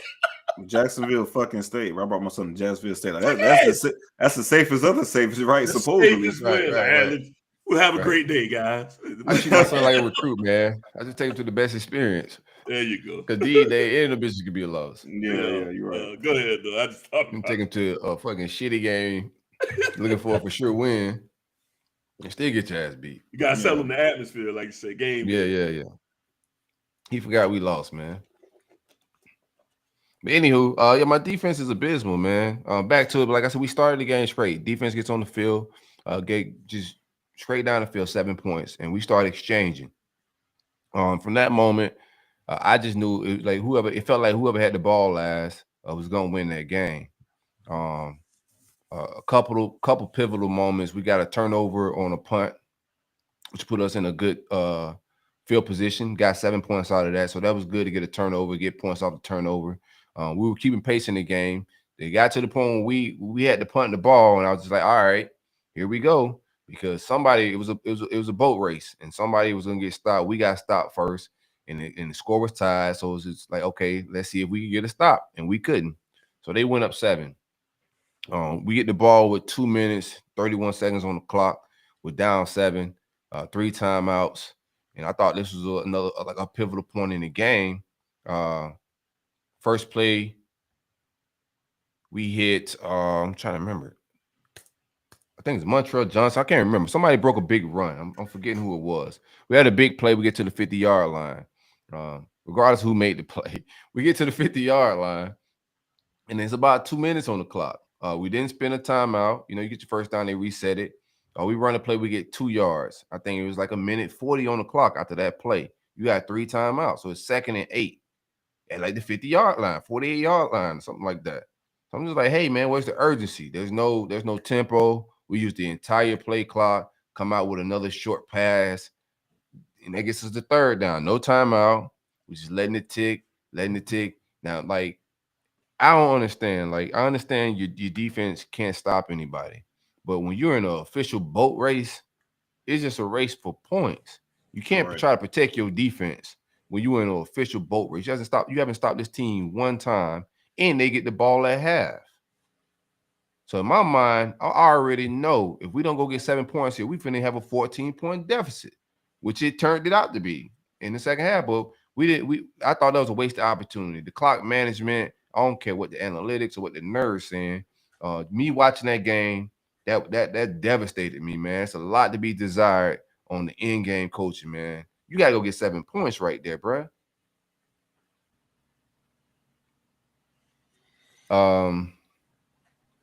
That was, to me, like, just 7. I think there was an opportunity, some points left on the field. Another time, like, because even if that's your vibe and that's what you want to do, I thought there's another opportunity where we got to like 4th and goal and we could have got 3 points, and you left those 3 points on the field as well and went for it on 4th. I just didn't think the energy match. Like, if you're being aggressive, keep that shit up. Just stay aggressive. You know what I'm saying? Like, why not? Why, like, you've been aggressive going for 4th downs on your own 20. I didn't get that at the end of the half. That is crazy. That made no sense to me. That's out of character for what he's been doing this year. Like, you just took your foot off the gas. And like, if you're gonna be a gambler, be a gambler. You know, I tell people all the time, if you go, people go, oh man, I can't do that. Gambling. Ain't even a gamble. That's just basic football. You got 2 minutes, 31 seconds, and 3 timeouts. This is what we practice, baby. This is 2-minute offense. Yeah, it's supposed to be trying to hold steady. Or people like, oh, you know, I can't lose the money. I was like, yeah, but when you win, it's good. I mean, you're not going to win every opportunity, but you're going to lose every one you don't take. Don't take. You got to go down shooting, though. Yeah, I'm behind a barrel. Go down shooting. How'd he die? laying down beneath the car. No, he thought bullets couldn't go that way. Can't go out like that, bro. No, I'm with you. I didn't like that, man. Defensively, we ranked last on 3rd down in the entire country. LSU went 8 for 12, right, on 3rd down. That's 67%. 3 of those led to a 4th and 1, which they converted. Shit. One of them was just them killing time and don't want to turn over the ball on a 3rd and long, and basically that's it. We never stopped them on 3rd down, like once in this game. The worst in the country. That's crazy.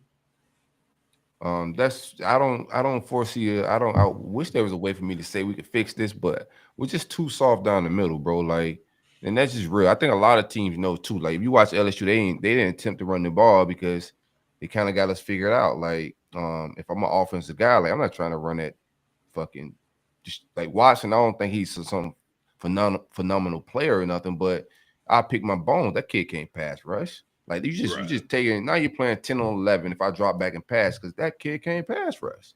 So, and I think that's been the vibe. So, like, teams are just figuring out, and the secondary is food as well. Like, your secondary is not that good. You got a guy that's not really even in the pass rush with 21. So, like, just drop back and pass, and the odds of us hitting something is going to be very high than us running the ball. I expect teams to throw a lot on us going down the stretch. And I don't think our run defense is even that good, man. It's like, we don't have anything to hang our hat on defensively.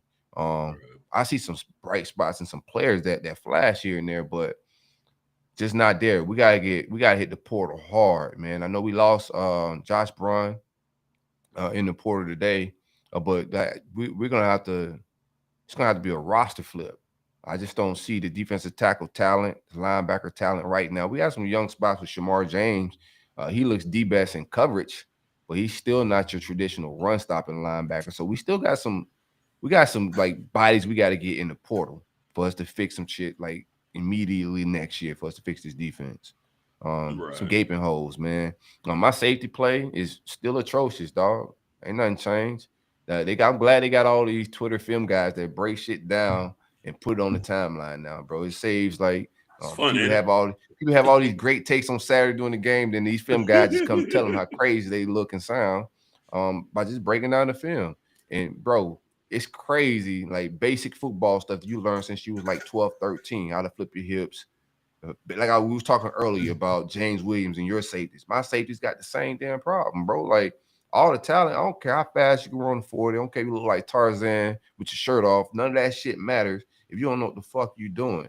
And if you're standing in the backfield looking to make a big play and looking out for yourself and not playing the scheme in the defense, bro. It's just a lot of guys playing me first football.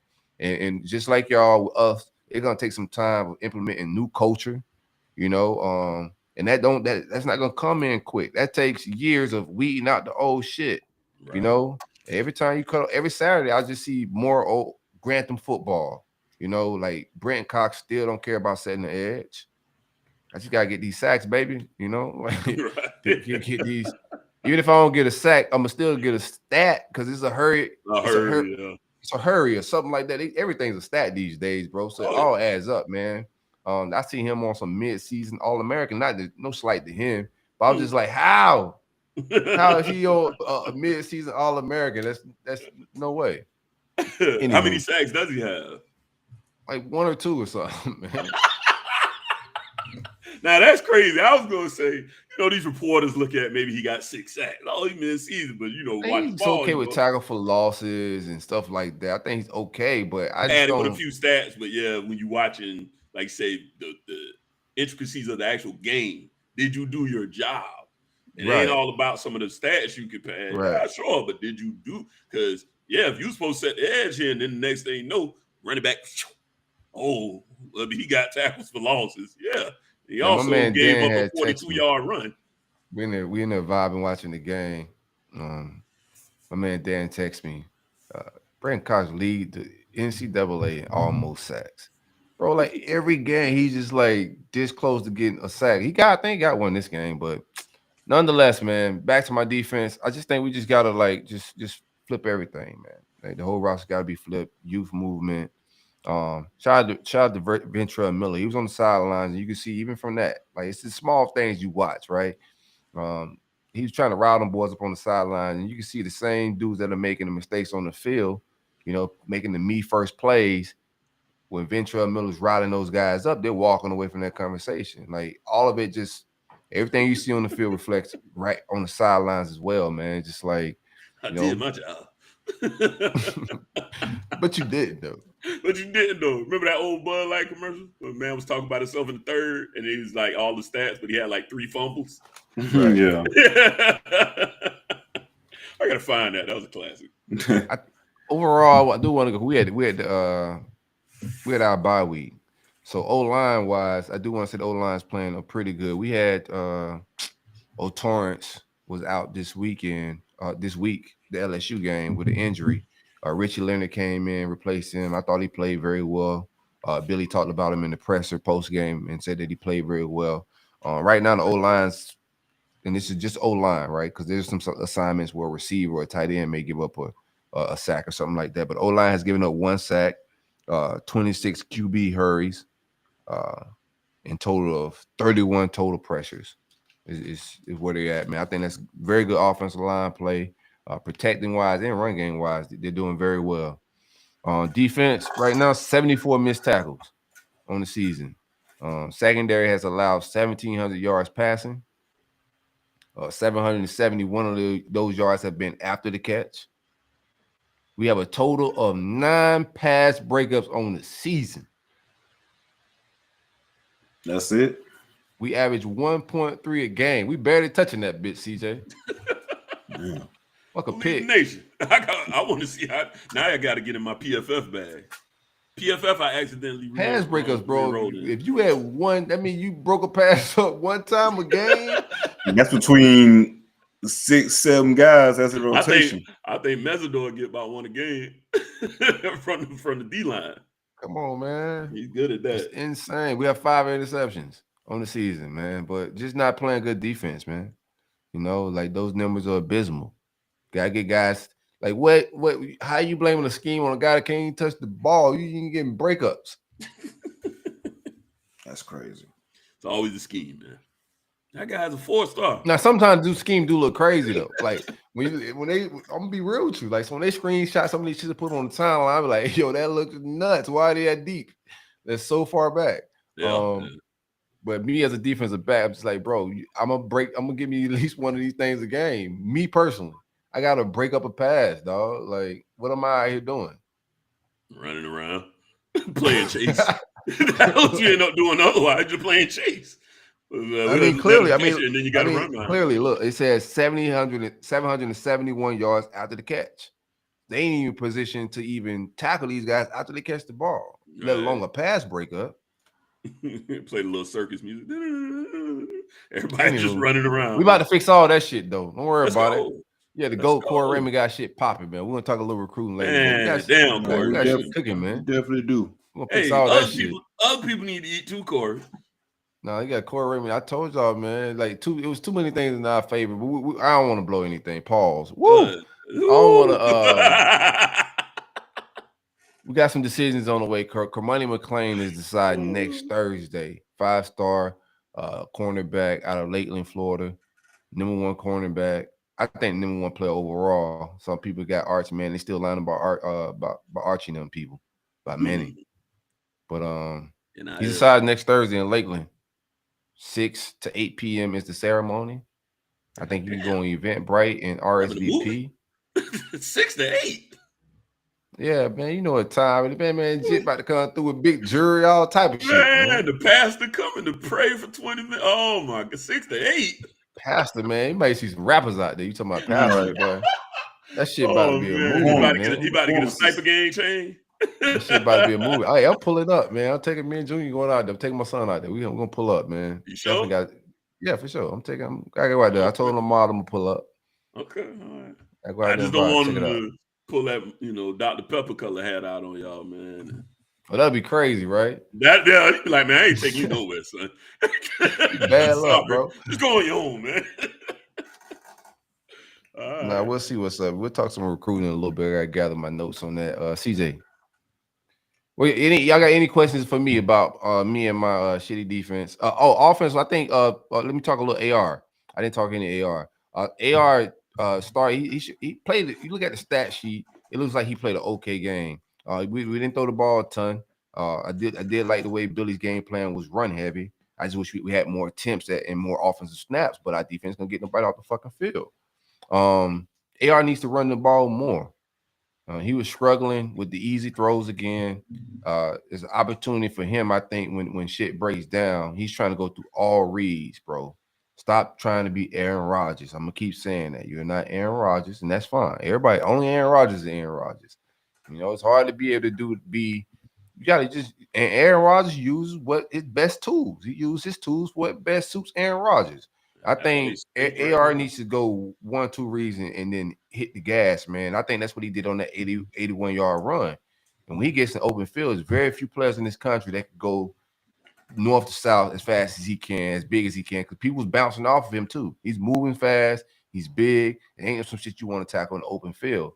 If he bases his game and our offense around those 1-2 reads and I'm out of there, I think this takes our offense to another level. I think we'll be a lot more explosive and more consistent. But that's not what we're getting, man. Just been a similar inconsistent play as far as that, but no poor games. He's still putting up good statistical numbers. I'm seeing a little bit of growth as far as like maturity-wise, like him not mentally getting out of a game because we're down 14 points. You know what I'm saying? So it was some maturity in that aspect. So he's developing and maturing, but physically, it's just some throws he's got to get touch on, like the slants down in the goal line. You're in a position, the guy's open, like you're in a position to put your team, in a close position to win this football game, and you're just throwing hot passes. At this point in the season, you got to get better at that. Take some sauce off that by now, bro. We got a bye week. Hopefully they go in and work on some tools here and there and get that together, but same thing offensively. I just think we got to bring in some more explosive wide receivers. I don't think the wide receivers are playing terrible football. They're not definitely as bad as people thought they were going to be in the offseason. And it's not a bad group, but there's nobody in that group that's going to blow the lid off. Pause. Like, who do we have? The most explosive player is the guy that touches the damn ball every time. So I think he needs to take off more, but we don't have wide receivers that's going to give us explosive plays right now. We have a group of guys that's coming in is very explosive, but right now we just don't have those guys. What's up, Larry? real quick, at this point in the season, because this has been an ongoing theme with you, do you think this is more of an AR thing as far as the not taking off, or is it like a coaching thing where? No, I think he's running more a little bit as of late. Silk just going he's more. Definitely not. No, he's not running more. At one point, he wasn't running at all, though. He's still not running much. It's just he had a big chunk. You know, he had a huge run. So do you think maybe a philosophy thing? Because I'm curious, like, he wants to be a pass first quarterback. Like that's what he wants to be, a traditional quarterback that just has very talented legs. But he wants to go through all his reads. And I'm not mad at him. He could be whatever, like dream big, he can do whatever he want to do. But what I think he should do, and what like Tebow, the Cam Newtons, the guys that have very elite legs, Lamar Jackson, 1-2 read, make the defense pay for not respecting these legs. Then they'll take people out of coverage. That's the way I see it. But no, I haven't seen. I don't think it's from the staff them telling him not to run or to run. I don't think the offense is built for him to just 1-2 read and take off. No, I don't think that. So I think he runs the offense. I think he goes through all reads, and sometimes it's just you got to have a better pocket presence too, right? You can want to go through all those reads, but one thing Aaron Rodgers has is great pocket presence.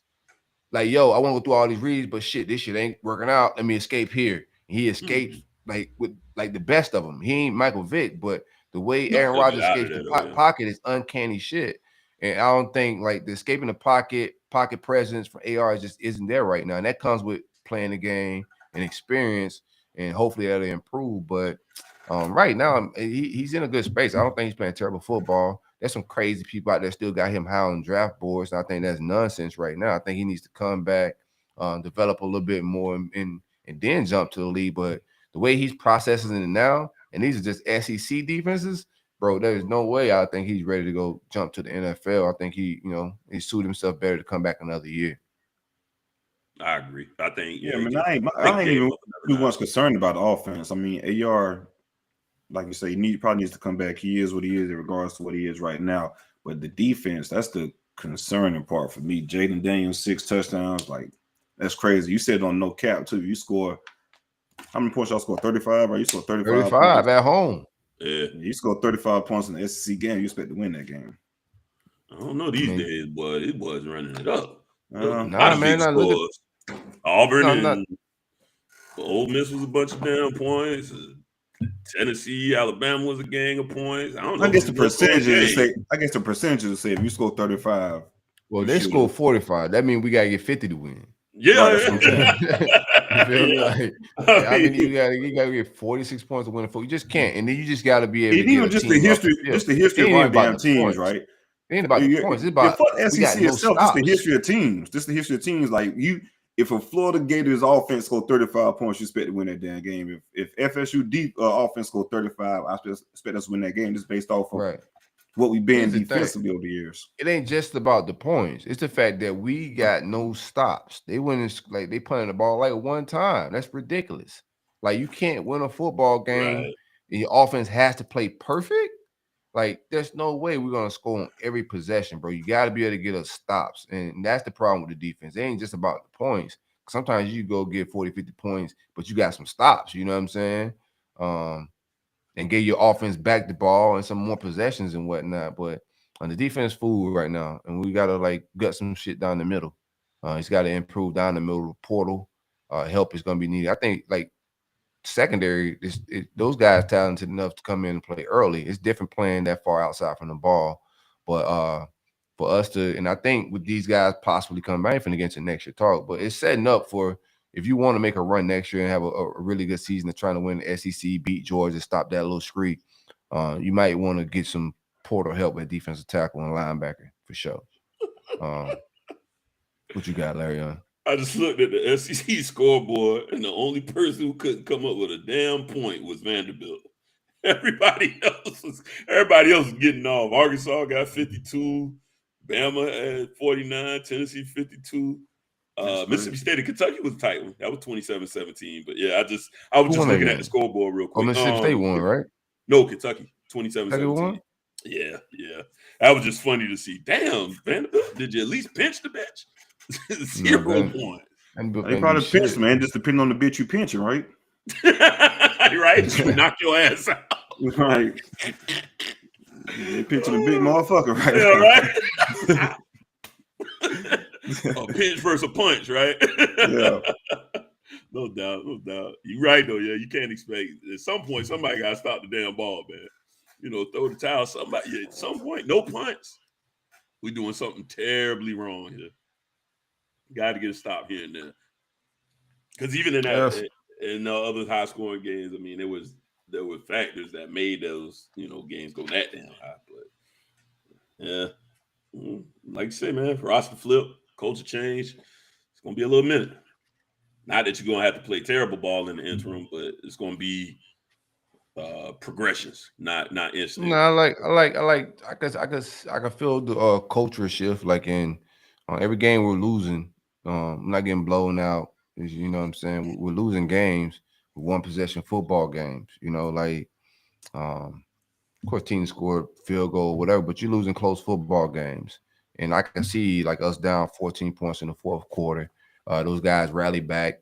If that play don't get called back with the roughing the pass from Gervon, like I think we go get 7 points. Then it's a different story. But you just seeing guys just not lay the fuck down. And like last year, we lost games and was in dogfights with Sanford and a lot of teams, and you just see no growth the rest of the season. But I'm seeing these guys be in football games. We could have easily won Kentucky. That's what stinks. Kentucky, Tennessee, all these games we beat ourselves. Just careless shit, not playing up to our highest level. And when you're trying to win championship football, get to Atlanta, you got to play at a high level, that same level consistently every Saturday. We show up to some games offensively, defensively. We got some games we got in stops, and then we get to a team like LSU, like we got stops versus Tennessee, and you see what Hendon Hooker and all those guys look like. We got stops, and we couldn't get no stops against Jaden Daniels. Like it's just too wild inconsistently with that stuff, man. But overall, team morale wise, character wise, I ain't mad at it. And one thing about the 22, we talked about the guy. What's his name? Jaleel Jackson. Y'all asked me about him. They put out the Snapchat of the kid. Oh yeah. From University of Florida saying "fuck this team." It was, if you look at the time stamp, it was before the game. He was doing it at LSU. But I had no idea who he was. He's a walk-on player. His dad or his grandfather was the first black player at University of Florida or some shit, man. Wow. Okay. Pretty cool history. He had a nice bracelet. But you can tell how that's crazy though, man. That shit was before the game. That was funny as hell, though. No, it was. Especially if it was after. Talking about. Yeah, but the fact that it was. No, if it was after, it was. That would have been chaotic. It was after. This kid made a terrible decision, bro. I was like, yo, how you like, who is this? I'm like, I don't know who that is. First of all. That's crazy, man. Oh my God. But he put out an apology, man. Said explained it or whatever. Either way, he just got to be more careful. It was a learning lesson, but they can't just run him off of campus. If you want some bad media, you run him off. Yeah. You talking about a legacy. Right. Quite the legacy. Yeah. That's a different type of legacy right there. Yeah, he good. They gave him the jersey just because of that. Yeah. They got that bracelet on out there. Ain't nobody playing with no damn bracelet on. Snap that nice little kid. Playing, period. But yeah. CJ, what you got, man? Real quick, man. Y'all pound that like button, subscribe, all of that. Tell a friend.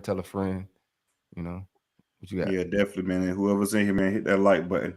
Going to recap the Clemson game. Won't get into it too deep, but just some key points to it, man. It's just looking back at the box score and things like that. It's just real disappointing because we really outplayed these guys. Outgained them by 90 yards. Had 10 more first downs.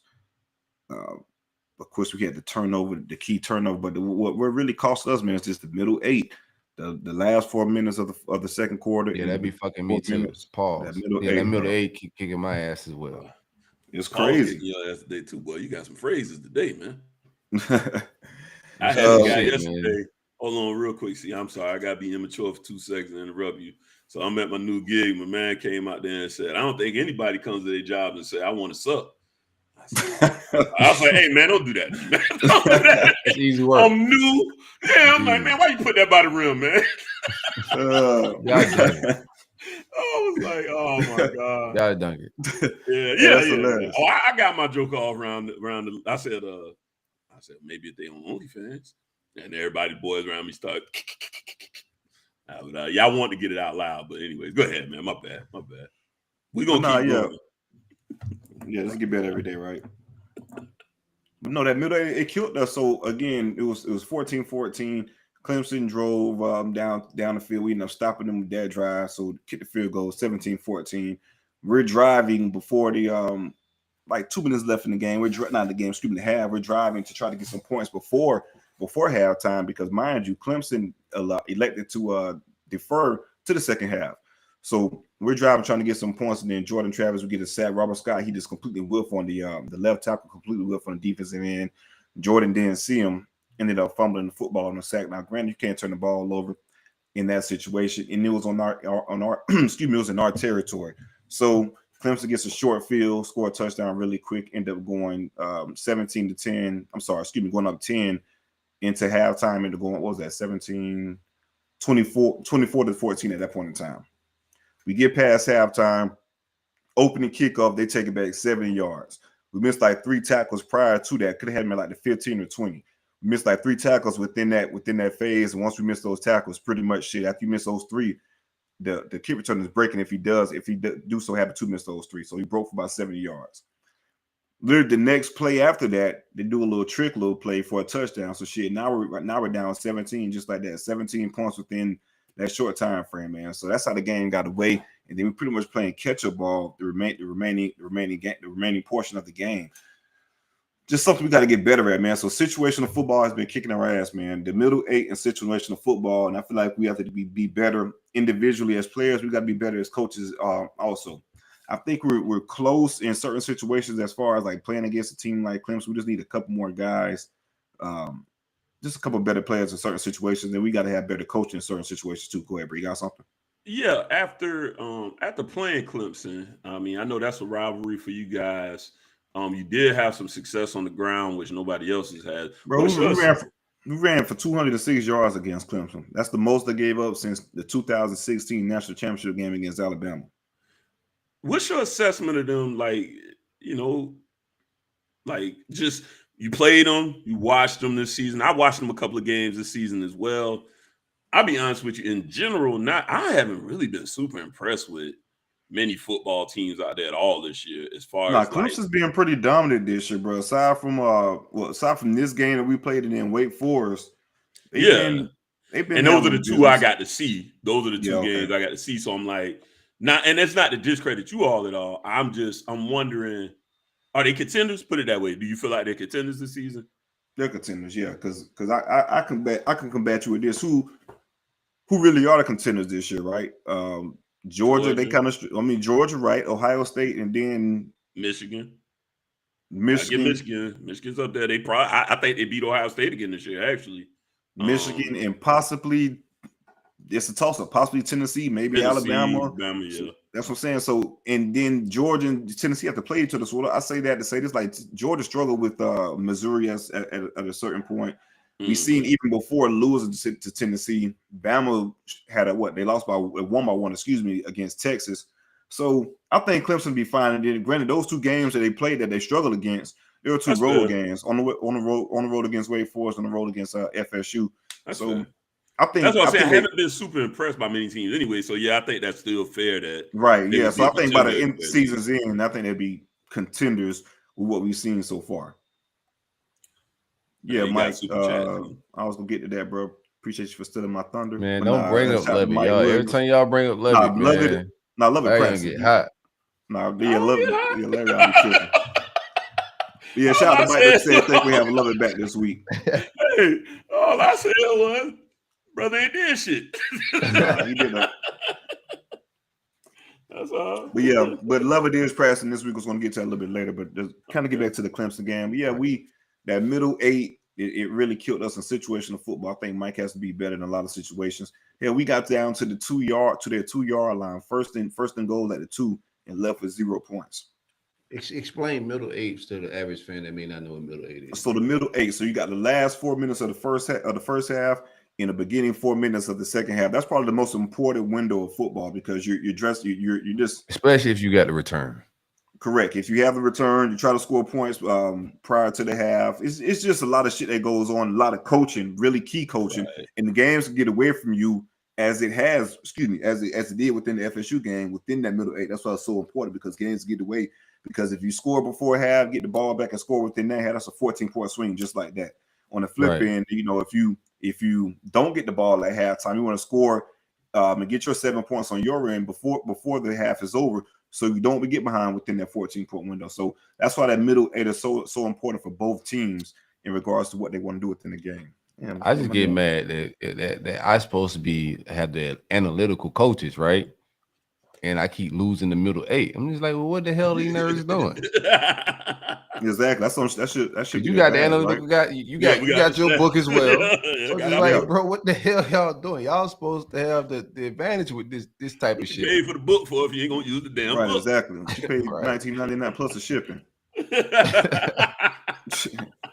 But yeah, so again, that's a good point though. If you have that book and you're a big analytic guy, that should be your time to shine, but it hasn't been for FSU. So that's something we got to definitely fix moving forward. But again, though, man, let's talk about that first and goal that the two leave with no points. I know a lot of people was upset with the notion for them to call three fade routes in a row? It was 2 or 3. They threw 3 fades. No field goal kicker got y'all handcuffed like a motherfucker. It do. Because we also went for a 4th and 2 where you'll throw your kicker out there for like a 37, 38-yard field goal, but let it go for the 4th and 2 instead. And that put us behind Clemson as well because it was 14-14 at that point in time. And they went up 3 that following drive. So again, that is something that's handcuffing us, and I think it's affecting the play calling too, because he's now calling plays like, say for instance, you get in 3rd down, he's calling plays for the 2nd down as well. He's calling for 2 plays, not just the kicker, and that's something that has to be addressed, man. The field goal kicking has been atrocious, but that's been they can't, bro. You do one thing and that's the crazy part about it. You literally do one thing in practice. What do you do at practice now? Just over to the side kicking. Kick. They don't even kick no more. So what do you do now? All right, motherfuckers be chilling in practice. Literally. It's insanity. Having me practice kicks all week, to know I ain't finna kick is definitely insanity, bro. But yeah, I tell you, man, it's gotta be awkward, bro. Like you kick on the team, y'all never kick field goals, but you come to practice and shit. Everybody looking at you like, bro, why are you here, bro? Right, why? Literally, why are you here?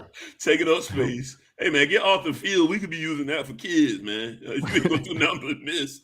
Let the kids play, man. The boy gonna place a flag over there, man. Right. Taking up space. But no, that's all I got from the Clemson game, man. It was I do kind of question first and goal rather on the 2-yard line. You throw the fade to Johnny Wilson. I'm okay with it. And also fans are kind of funny because they've been begging for them to throw the fade to Johnny Wilson all year or doing goal line situations. Right, and then he come back and throw the fade to Johnny Wilson goal line situation. Not right now, man. Yeah, not right now. Like, bro, like just because it didn't work, that's the thing about fans, man. When it works, it's all good. You feel me? It's all bad. But they've been begging for those fade routes all year, but we run it. But I understand the situation. 4th and 2, though. Me personally, not now though. Me personally, I probably ran Trey Benson though. How many times you be like, bro, why the hell we ain't run the ball? This motherfucker run the ball. Like, not now, bro. Early. But no, I get it. Those 2nd and 2, the fades were there, but just for whatever reason, Trav and Johnny just couldn't connect on the throws. I think Trav was a little off on those fade routes. I do like how Tate Rodemaker threw that down fade to Johnny Wilson way back to that Louisville game. He threw it high and on the rope. Like that shit was pretty much perfect to where only Johnny could get that shit. If he didn't get that bitch was going to the damn 3rd row of the damn stands or something like that. So for a receiver like him, if you throw a high on the road, that's probably the best way to get those fade routes off to him. But first and goal on the 2-yard line, just run Trey Benson 3 or 4 times down the middle. Just do that. Even though Clemson, they're pretty stout up front, they knew. I don't know, man. It's a catch-22. Me personally, 2 yards. Let's just run the ball. Let's go get it. But I do understand the fade route and trying to expose that matchup as well. That's all I got from the Clemson game, man. I feel like that's something we kind of let them off the hook with. And Clemson didn't play mistake. They played mistake-free football. They did what good football teams do. They capitalize on mistakes. So shout out to those guys. Couple things. Let's talk about recruitment real quick. I know a lot of smoke about the Zechariah Owens recruitment. Harlan, let's bring the edit up. Yeah, that was crazy. As soon as they hit the timeline, bro, that shit hit the DN so many times. Everybody started doing in case you miss it and shit in the DN. Right. What? All right, Zechariah Owens, a former Clemson commit, apparently hated his visit to FSU so much, he rooted for Clemson to win, and he's circling back to Dabo and asking him to take him back in the mix. He may be waiting on it for a while, decommitted from Clemson for financial. That's a fucking lie, for financial reasons. Like, see how what y'all doing down there, CJ? What y'all doing, right, bro? What's the financial reason? What y'all told him? Somebody, I guess they feel like he needed more of a bag and wanted more of an NIL situation. FSU y'all gave that boy a rising spear.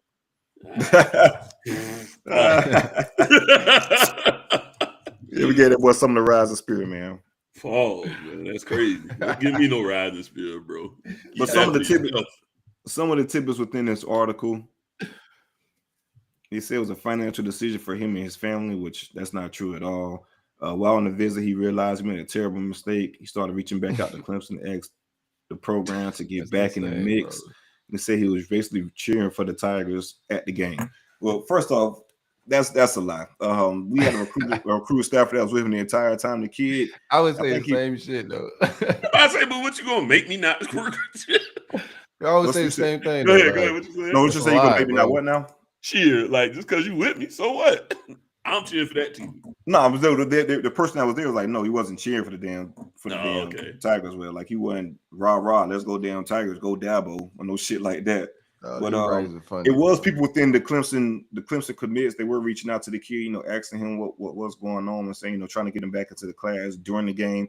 So it was some awkwardness within that. It was a lot, I think, some trash talk within that group chat as well. Let's set the tone real quick. Set the tone because here's the thing: when he sets that visit, Dabo don't do the visit shit. So if you committed to Dabo and Clemson, and all this visit shit ain't no thing. So once he set this visit, he was a lot to decommit. It was a route. Right. So like this whole shit go down like this is just super hilarious, man. To me, the way it reads out. But give us the real spiel. Sound like a kid, the kid just made a I don't like these games in my trenches. Once big men start playing games like this, bro, like we talked about this, bro, it gets a little It's a pattern with it. You definitely and Dabo don't usually take guys back at all after they decommit, but they're pretty low on trenches. They only took 2 or 3 from the last recruiting class. Dabo reneging on a lot of shit lately. Hey, you see the tires turning. But again, though, so what really happened with the situation was just crazy. I also think that he just spurred a moment type of shit. He wanted to come down to the game. DJ Chester, his teammate, he's a big time recruit for FSU, recruited him pretty hard. Probably want to come down together. But I do know that maybe just play back into his factor, trying to reach back out to Clemson to get back into their class too. He wasn't 100% a take for FSU at his time.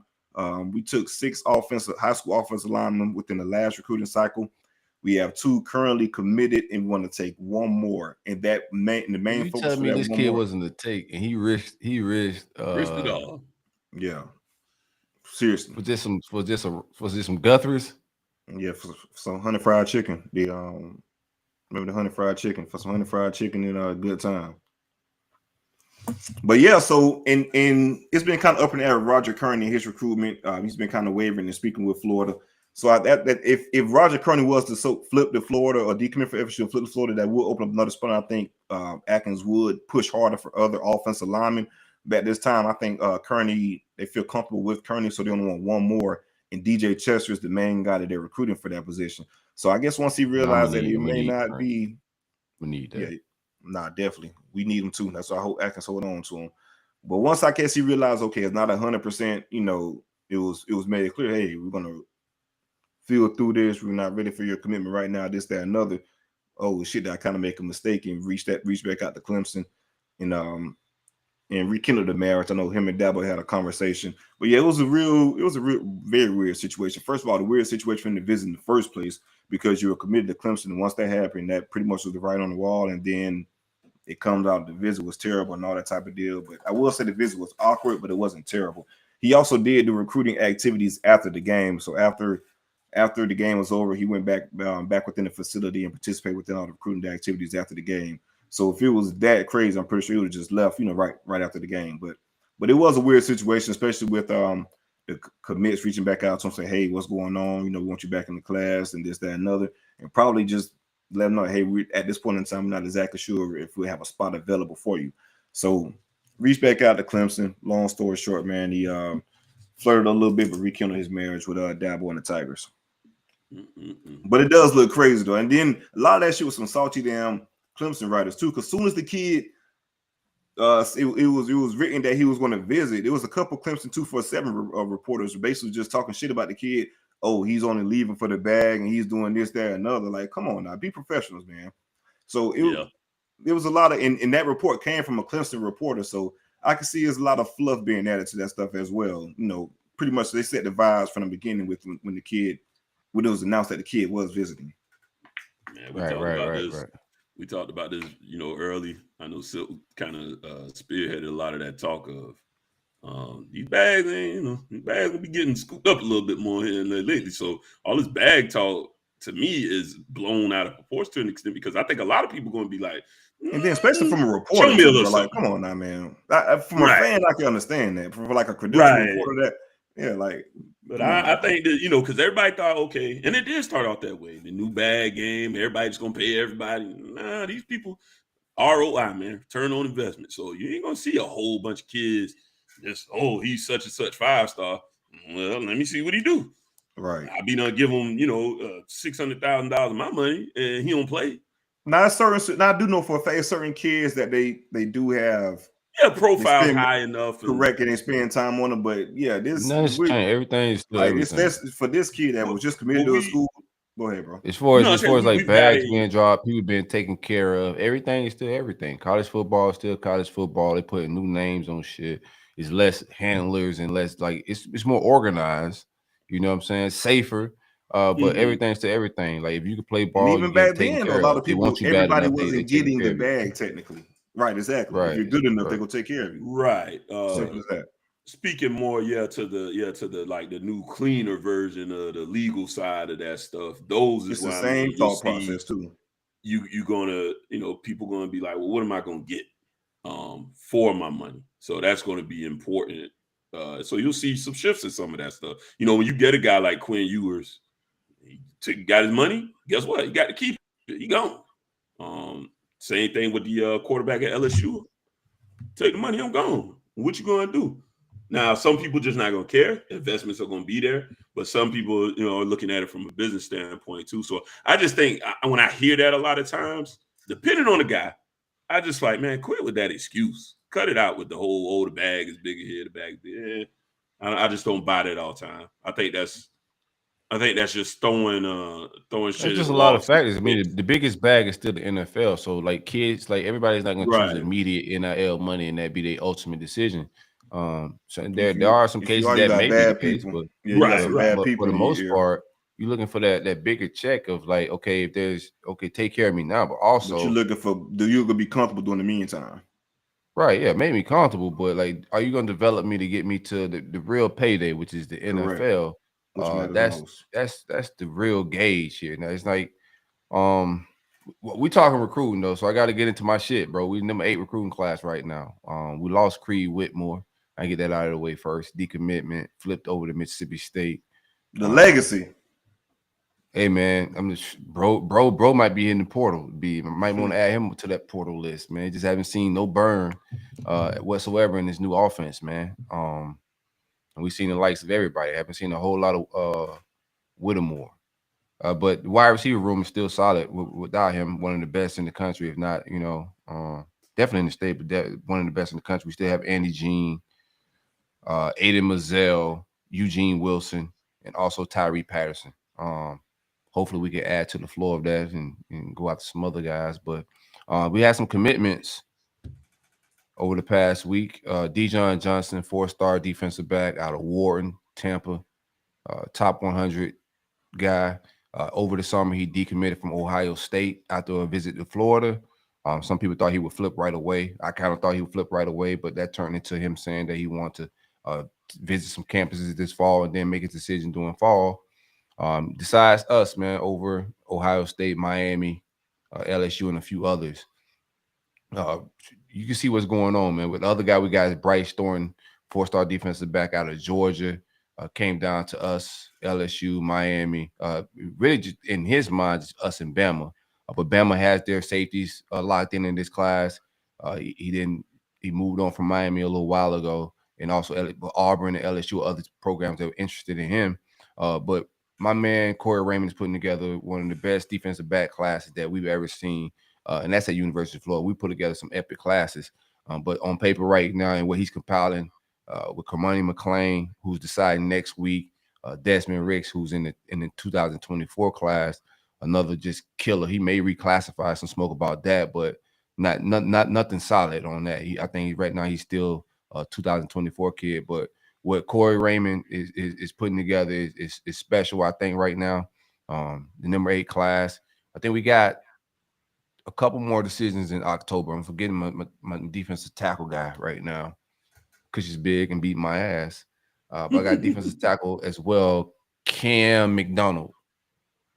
I think Caden McDonald, 4-star defensive tackle, which would be a big need. If you're watching the football games, you already know we weak down the middle. I want to see if we can snatch another 5-star. I like that Kamani's coming on. We had Rousseau and a couple more defensive tackles, some guys from Bama that were coming down to the fighting in the recruiting trail with. We get a couple surprises. I think we could jump in the top 5. Really, the difference between 8 and 1, not that big of a difference when you break it down on paper.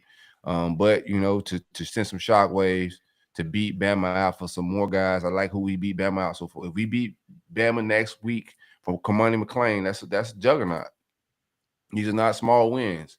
Shelby Collins, that wasn't a small win. Man, we're getting some big wins. These are battles that Dan Mullen will fold on quick. Would have been out of it a long time ago, man. So it's a shift in recruiting. Got a guy in Lakeland. We'll see. Let me just not talk ahead of myself. We'll see. We'll see. But it looks good right now. I shifted mine. I was Bama for a while, but yeah, my thoughts. You said you had us 3rd in this shit. At one point, I think it was. Never was. Kids, I don't know. I'm telling you what I heard. You heard, and I heard. Whatever. I mean, I don't know the kids, so I can't. Didn't want to end this shit. I told y'all. I said I don't think it makes it to signing day because I've been hearing. I haven't heard for certain that he's going to Florida. I just want to be clear on that. I haven't heard for certain. Right. Yeah, he's a lock to Florida, but I've heard for certain that he's tired of the process. He was getting ready to end all this shit. So, as you can see, he didn't visit Florida this past week. The week before that, he canceled his visit to Bama. He's not taking visits. He's just tired of the process. We'll see what it is next Thursday. What was I gonna say? That's it for you as far as recruiting news. That's it. That's all I got. I got a couple. You got something else on recruiting or something, Larry? On real quick hitter. I'm not going to. Got some bye weeks, couple bye week stuff. I was going to get into. That's it. Yeah, real quick hitter, and then we can get on. Antoine Jackson is going to reclassify. He's a 2024 commit for us.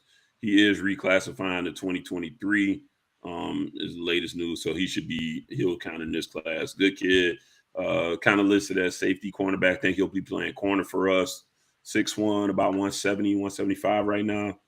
So definitely, especially again, a position need. I mean, you need a ton of cornerbacks, period, in this day and age. But yeah, he's going to be a good get for us if he sticks with his commitment and just comes on in this cycle as opposed to next year. So, right. One hit on that real quick. That's it. Now, a couple things before we get into the picks. Like my boy Mike said in the super chat, Faye Beloved is back practicing this week, so that's a plus. So I'm not pretty sure, 100% sure we'll see him against Georgia Tech and moving forward the rest of the season. Really good for the defensive tackle depth room, something we've been missing since the LSU game. It's looked different. So having him back would be a good get. And also Winston Wright, I'm not sure if he'll play against Georgia Tech, but he's been playing a lot in practice, a lot to where he's been getting raving reviews and standing out between a lot of guys within the media. So if we get Winston Wright back at receiver, that'll be pretty interesting as well. It'll be also interesting to see, since we haven't seen him in all this year, how we use him and what ways we use him if he does play. So that'll be something to look out for the Georgia Tech game as well. Just those two tidbits. If we do get both of those two guys back and they're healthy, full to go, and that could be a really big plus for us, especially defensively for Faye Beloved defensive tackle room, and just the explosiveness that Winston Wright brings in, because he was supposed to be our receiver 1 coming into this season. He was our biggest acquisition at the wideout position in the portal. one of the most productive wide receivers we have. So it'll be interesting to see. 9-1-2. Yes, sir, from Savannah, right? It'll be interesting to see how he balls with the offense and how it turns out for us. No doubt. Let's get on into these picks, man. Yep. Righty. Our picks are brought to you by the one, the only, the homie, Spencer over at Spencer'sJerkyJerky.com. The only made to order jerky that starts with a trip to the butcher to get some tender meat just for you, man. You know you tender meat it. You want some tender meat in your mouth? Got you. All right. Go marinate it 24 hours. You're getting way too excited in this segment. Hey, man, I don't eat beef jerky no more. But if you do, and I do, that ain't the problem. You eating the beef jerky ain't the problem right now. The problem hey, man, let me sell my product, man. Let me sell my product, man. My bad. Marinated 24 hours in freshly crafted marinades using only locally sourced produce and all natural ingredients with no added sugars.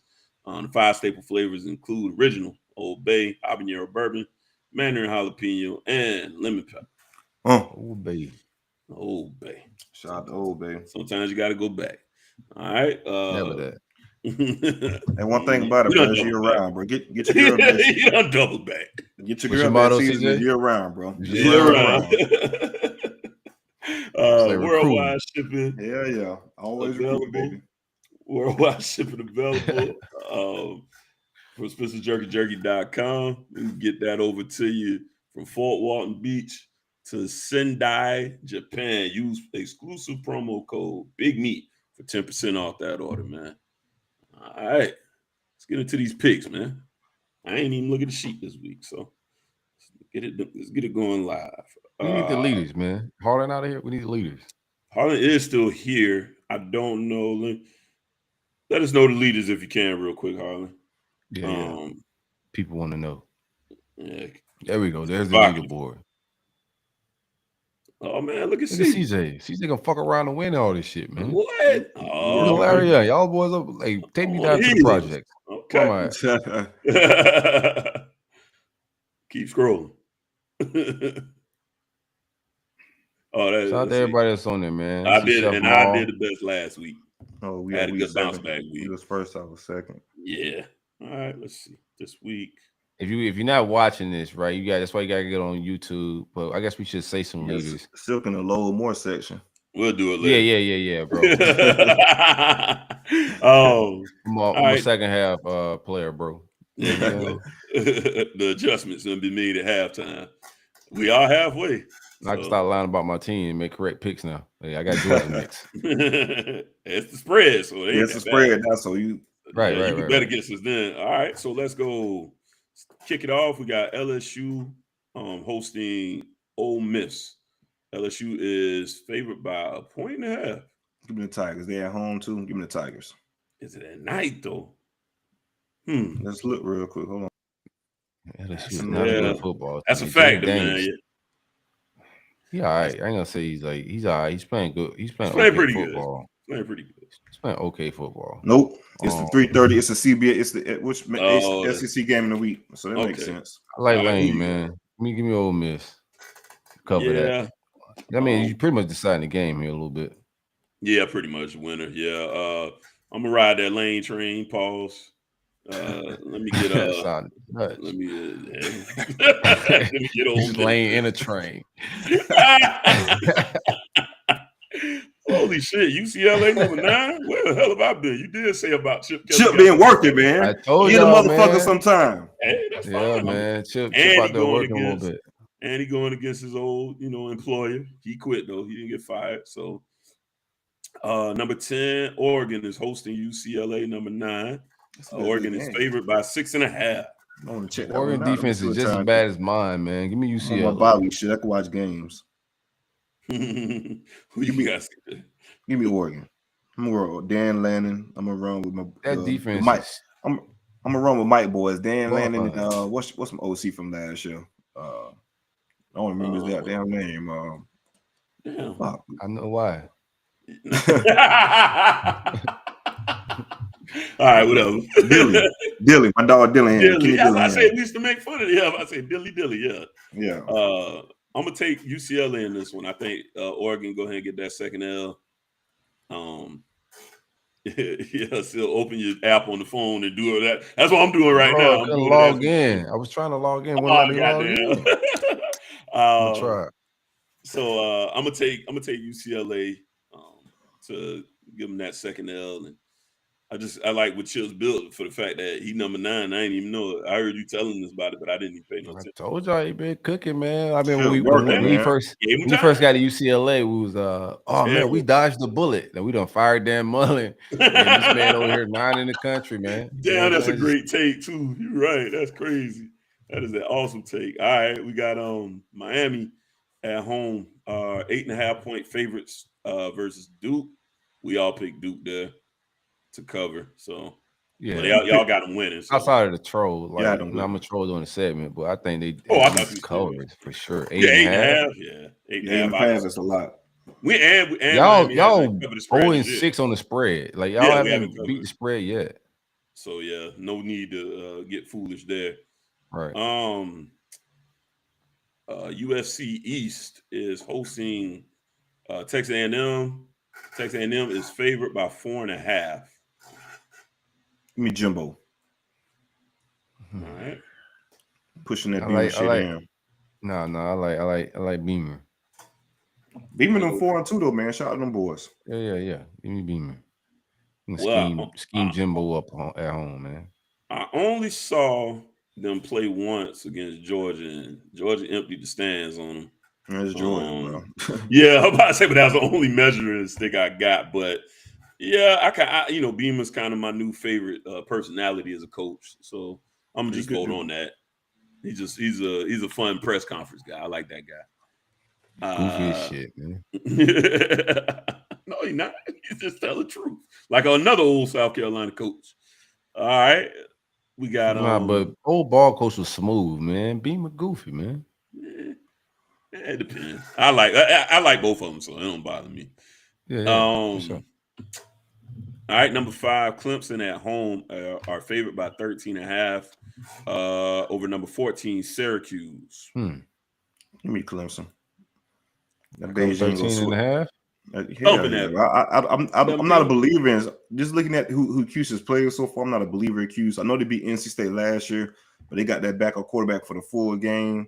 Yeah, and then at home as well, that Valley's going to be rocking. They starting quarterback out? Oh, O'Leary's out for the year. He got that he took against us. He's out for the year. That's what I'm saying. Syracuse beat NC State last year, but they got that backup quarterback for the full game. I think NC State's going to take a little slide right now with O'Leary being out. Give me Clemson though at home. All right, we got some. The other Death Valley. That one might be nice. It's home, man. What time is it? Night game? They don't got time. Man. Give me Dino, man. I like Dino to cover that. I bet you at 12 p.m., which is weird. Yeah. I like that. That sets up perfect for a team like Syracuse. Them nooners. Them pesky teams like Syracuse, Missouri, they like them nooners. Y'all ain't up yet. We've been up. We've been up on no dose. We ain't going to sleep. Let me get the Beijing balls, man. I like 13.5 on anybody. That's kind of hard for me to pick against, period. I think Clemson's secondary is still questionable. So give me them to cover that. All right, we got 4 left. All right. Number 20, Texas is on the road. They are favored by 6.5 against number 11, Oklahoma State. Man, give me the mullet. That don't make sense to me. They at home too. Give me the mullet. Mm-hmm. I'm a man. I'm 40. Yeah, come at me. Right. Okay. Calm down, buddy. We can do that too. That can be arranged. Yeah, sure. Great coach, though. It goes back to coaching, man. Name me a top 20 Oklahoma State class. I'll wait. Like Oklahoma State. I can't name you a player from Oklahoma State. Well, I can name some players, but I can't name you a top 20 class though. Can't be done. Yet every year, here they are, top 25. Give me Texas is so I don't know. I'm gonna take Texas just because I done bet against the spread. I mean, I done took the under on everybody. That's the only reason I'm taking Texas, to be honest with you. I don't really have much. I kind of think Oklahoma State wins it, but I'm just gambling here on that one. All right, let's go. Number 8, TCU will be hosting number 17, Kansas State. They are favored by 3.5 points. Give me TCU. Horned Frogs. Yeah, I like TCU at home. Unanimous. Give me TCU on that one as well. All right. Last two. We got it's the biggest spread out there. Number 2. Damn. Ohio State. Our coach, boy, your ass on your way out, boy. No, that man. Hell no. He there with the furniture, baby. Man, we're hovering around 30, man. You gotta get him up out of there. Yeah, hovering around 30 years, hovering around that 30, though. You gotta hire Brad Banks, somebody, goddamn it, man. They have been abysmal on offense this year, man. They have not been able to generate any offense. They are Iowa is unranked. They are 30-point dogs on this one, 29.5-point dogs. That's insane. That is insane. Who's showing up to that game? As like, bro, I'm not going to no game. I'm 30-point dogs in, man. Especially like a program like what we had. Like I was a legit program, bro. You're a 30 dog. If I'm a booster, whatever, I'm just like, yo, man, what the fuck going on? I understand y'all like him. He a part of the furniture, but we 30 dogs, man. I can't come bring my family into town for this shit. That's sick. But with that said, who we taking? Give me OSU for the 30. Yeah, I gotta take the 30, man. Give me OSU, man. Big 30. Big 30 over Big there, man. 30. Shout out to Memphis. Yeah, I'm taking 30 on that one too, man. OSU gonna mop that up. All right. And the final game of the week. We have number 6, Alabama at home. We'll be hosting Mike Leach and the boys, Mississippi State. And Alabama is favored by 21.5. I like Mississippi State here. Yeah, Mississippi State. Yes, sir. Ain't no way in hell they covering no 22 points. They just can't see it, shits, brother. Man.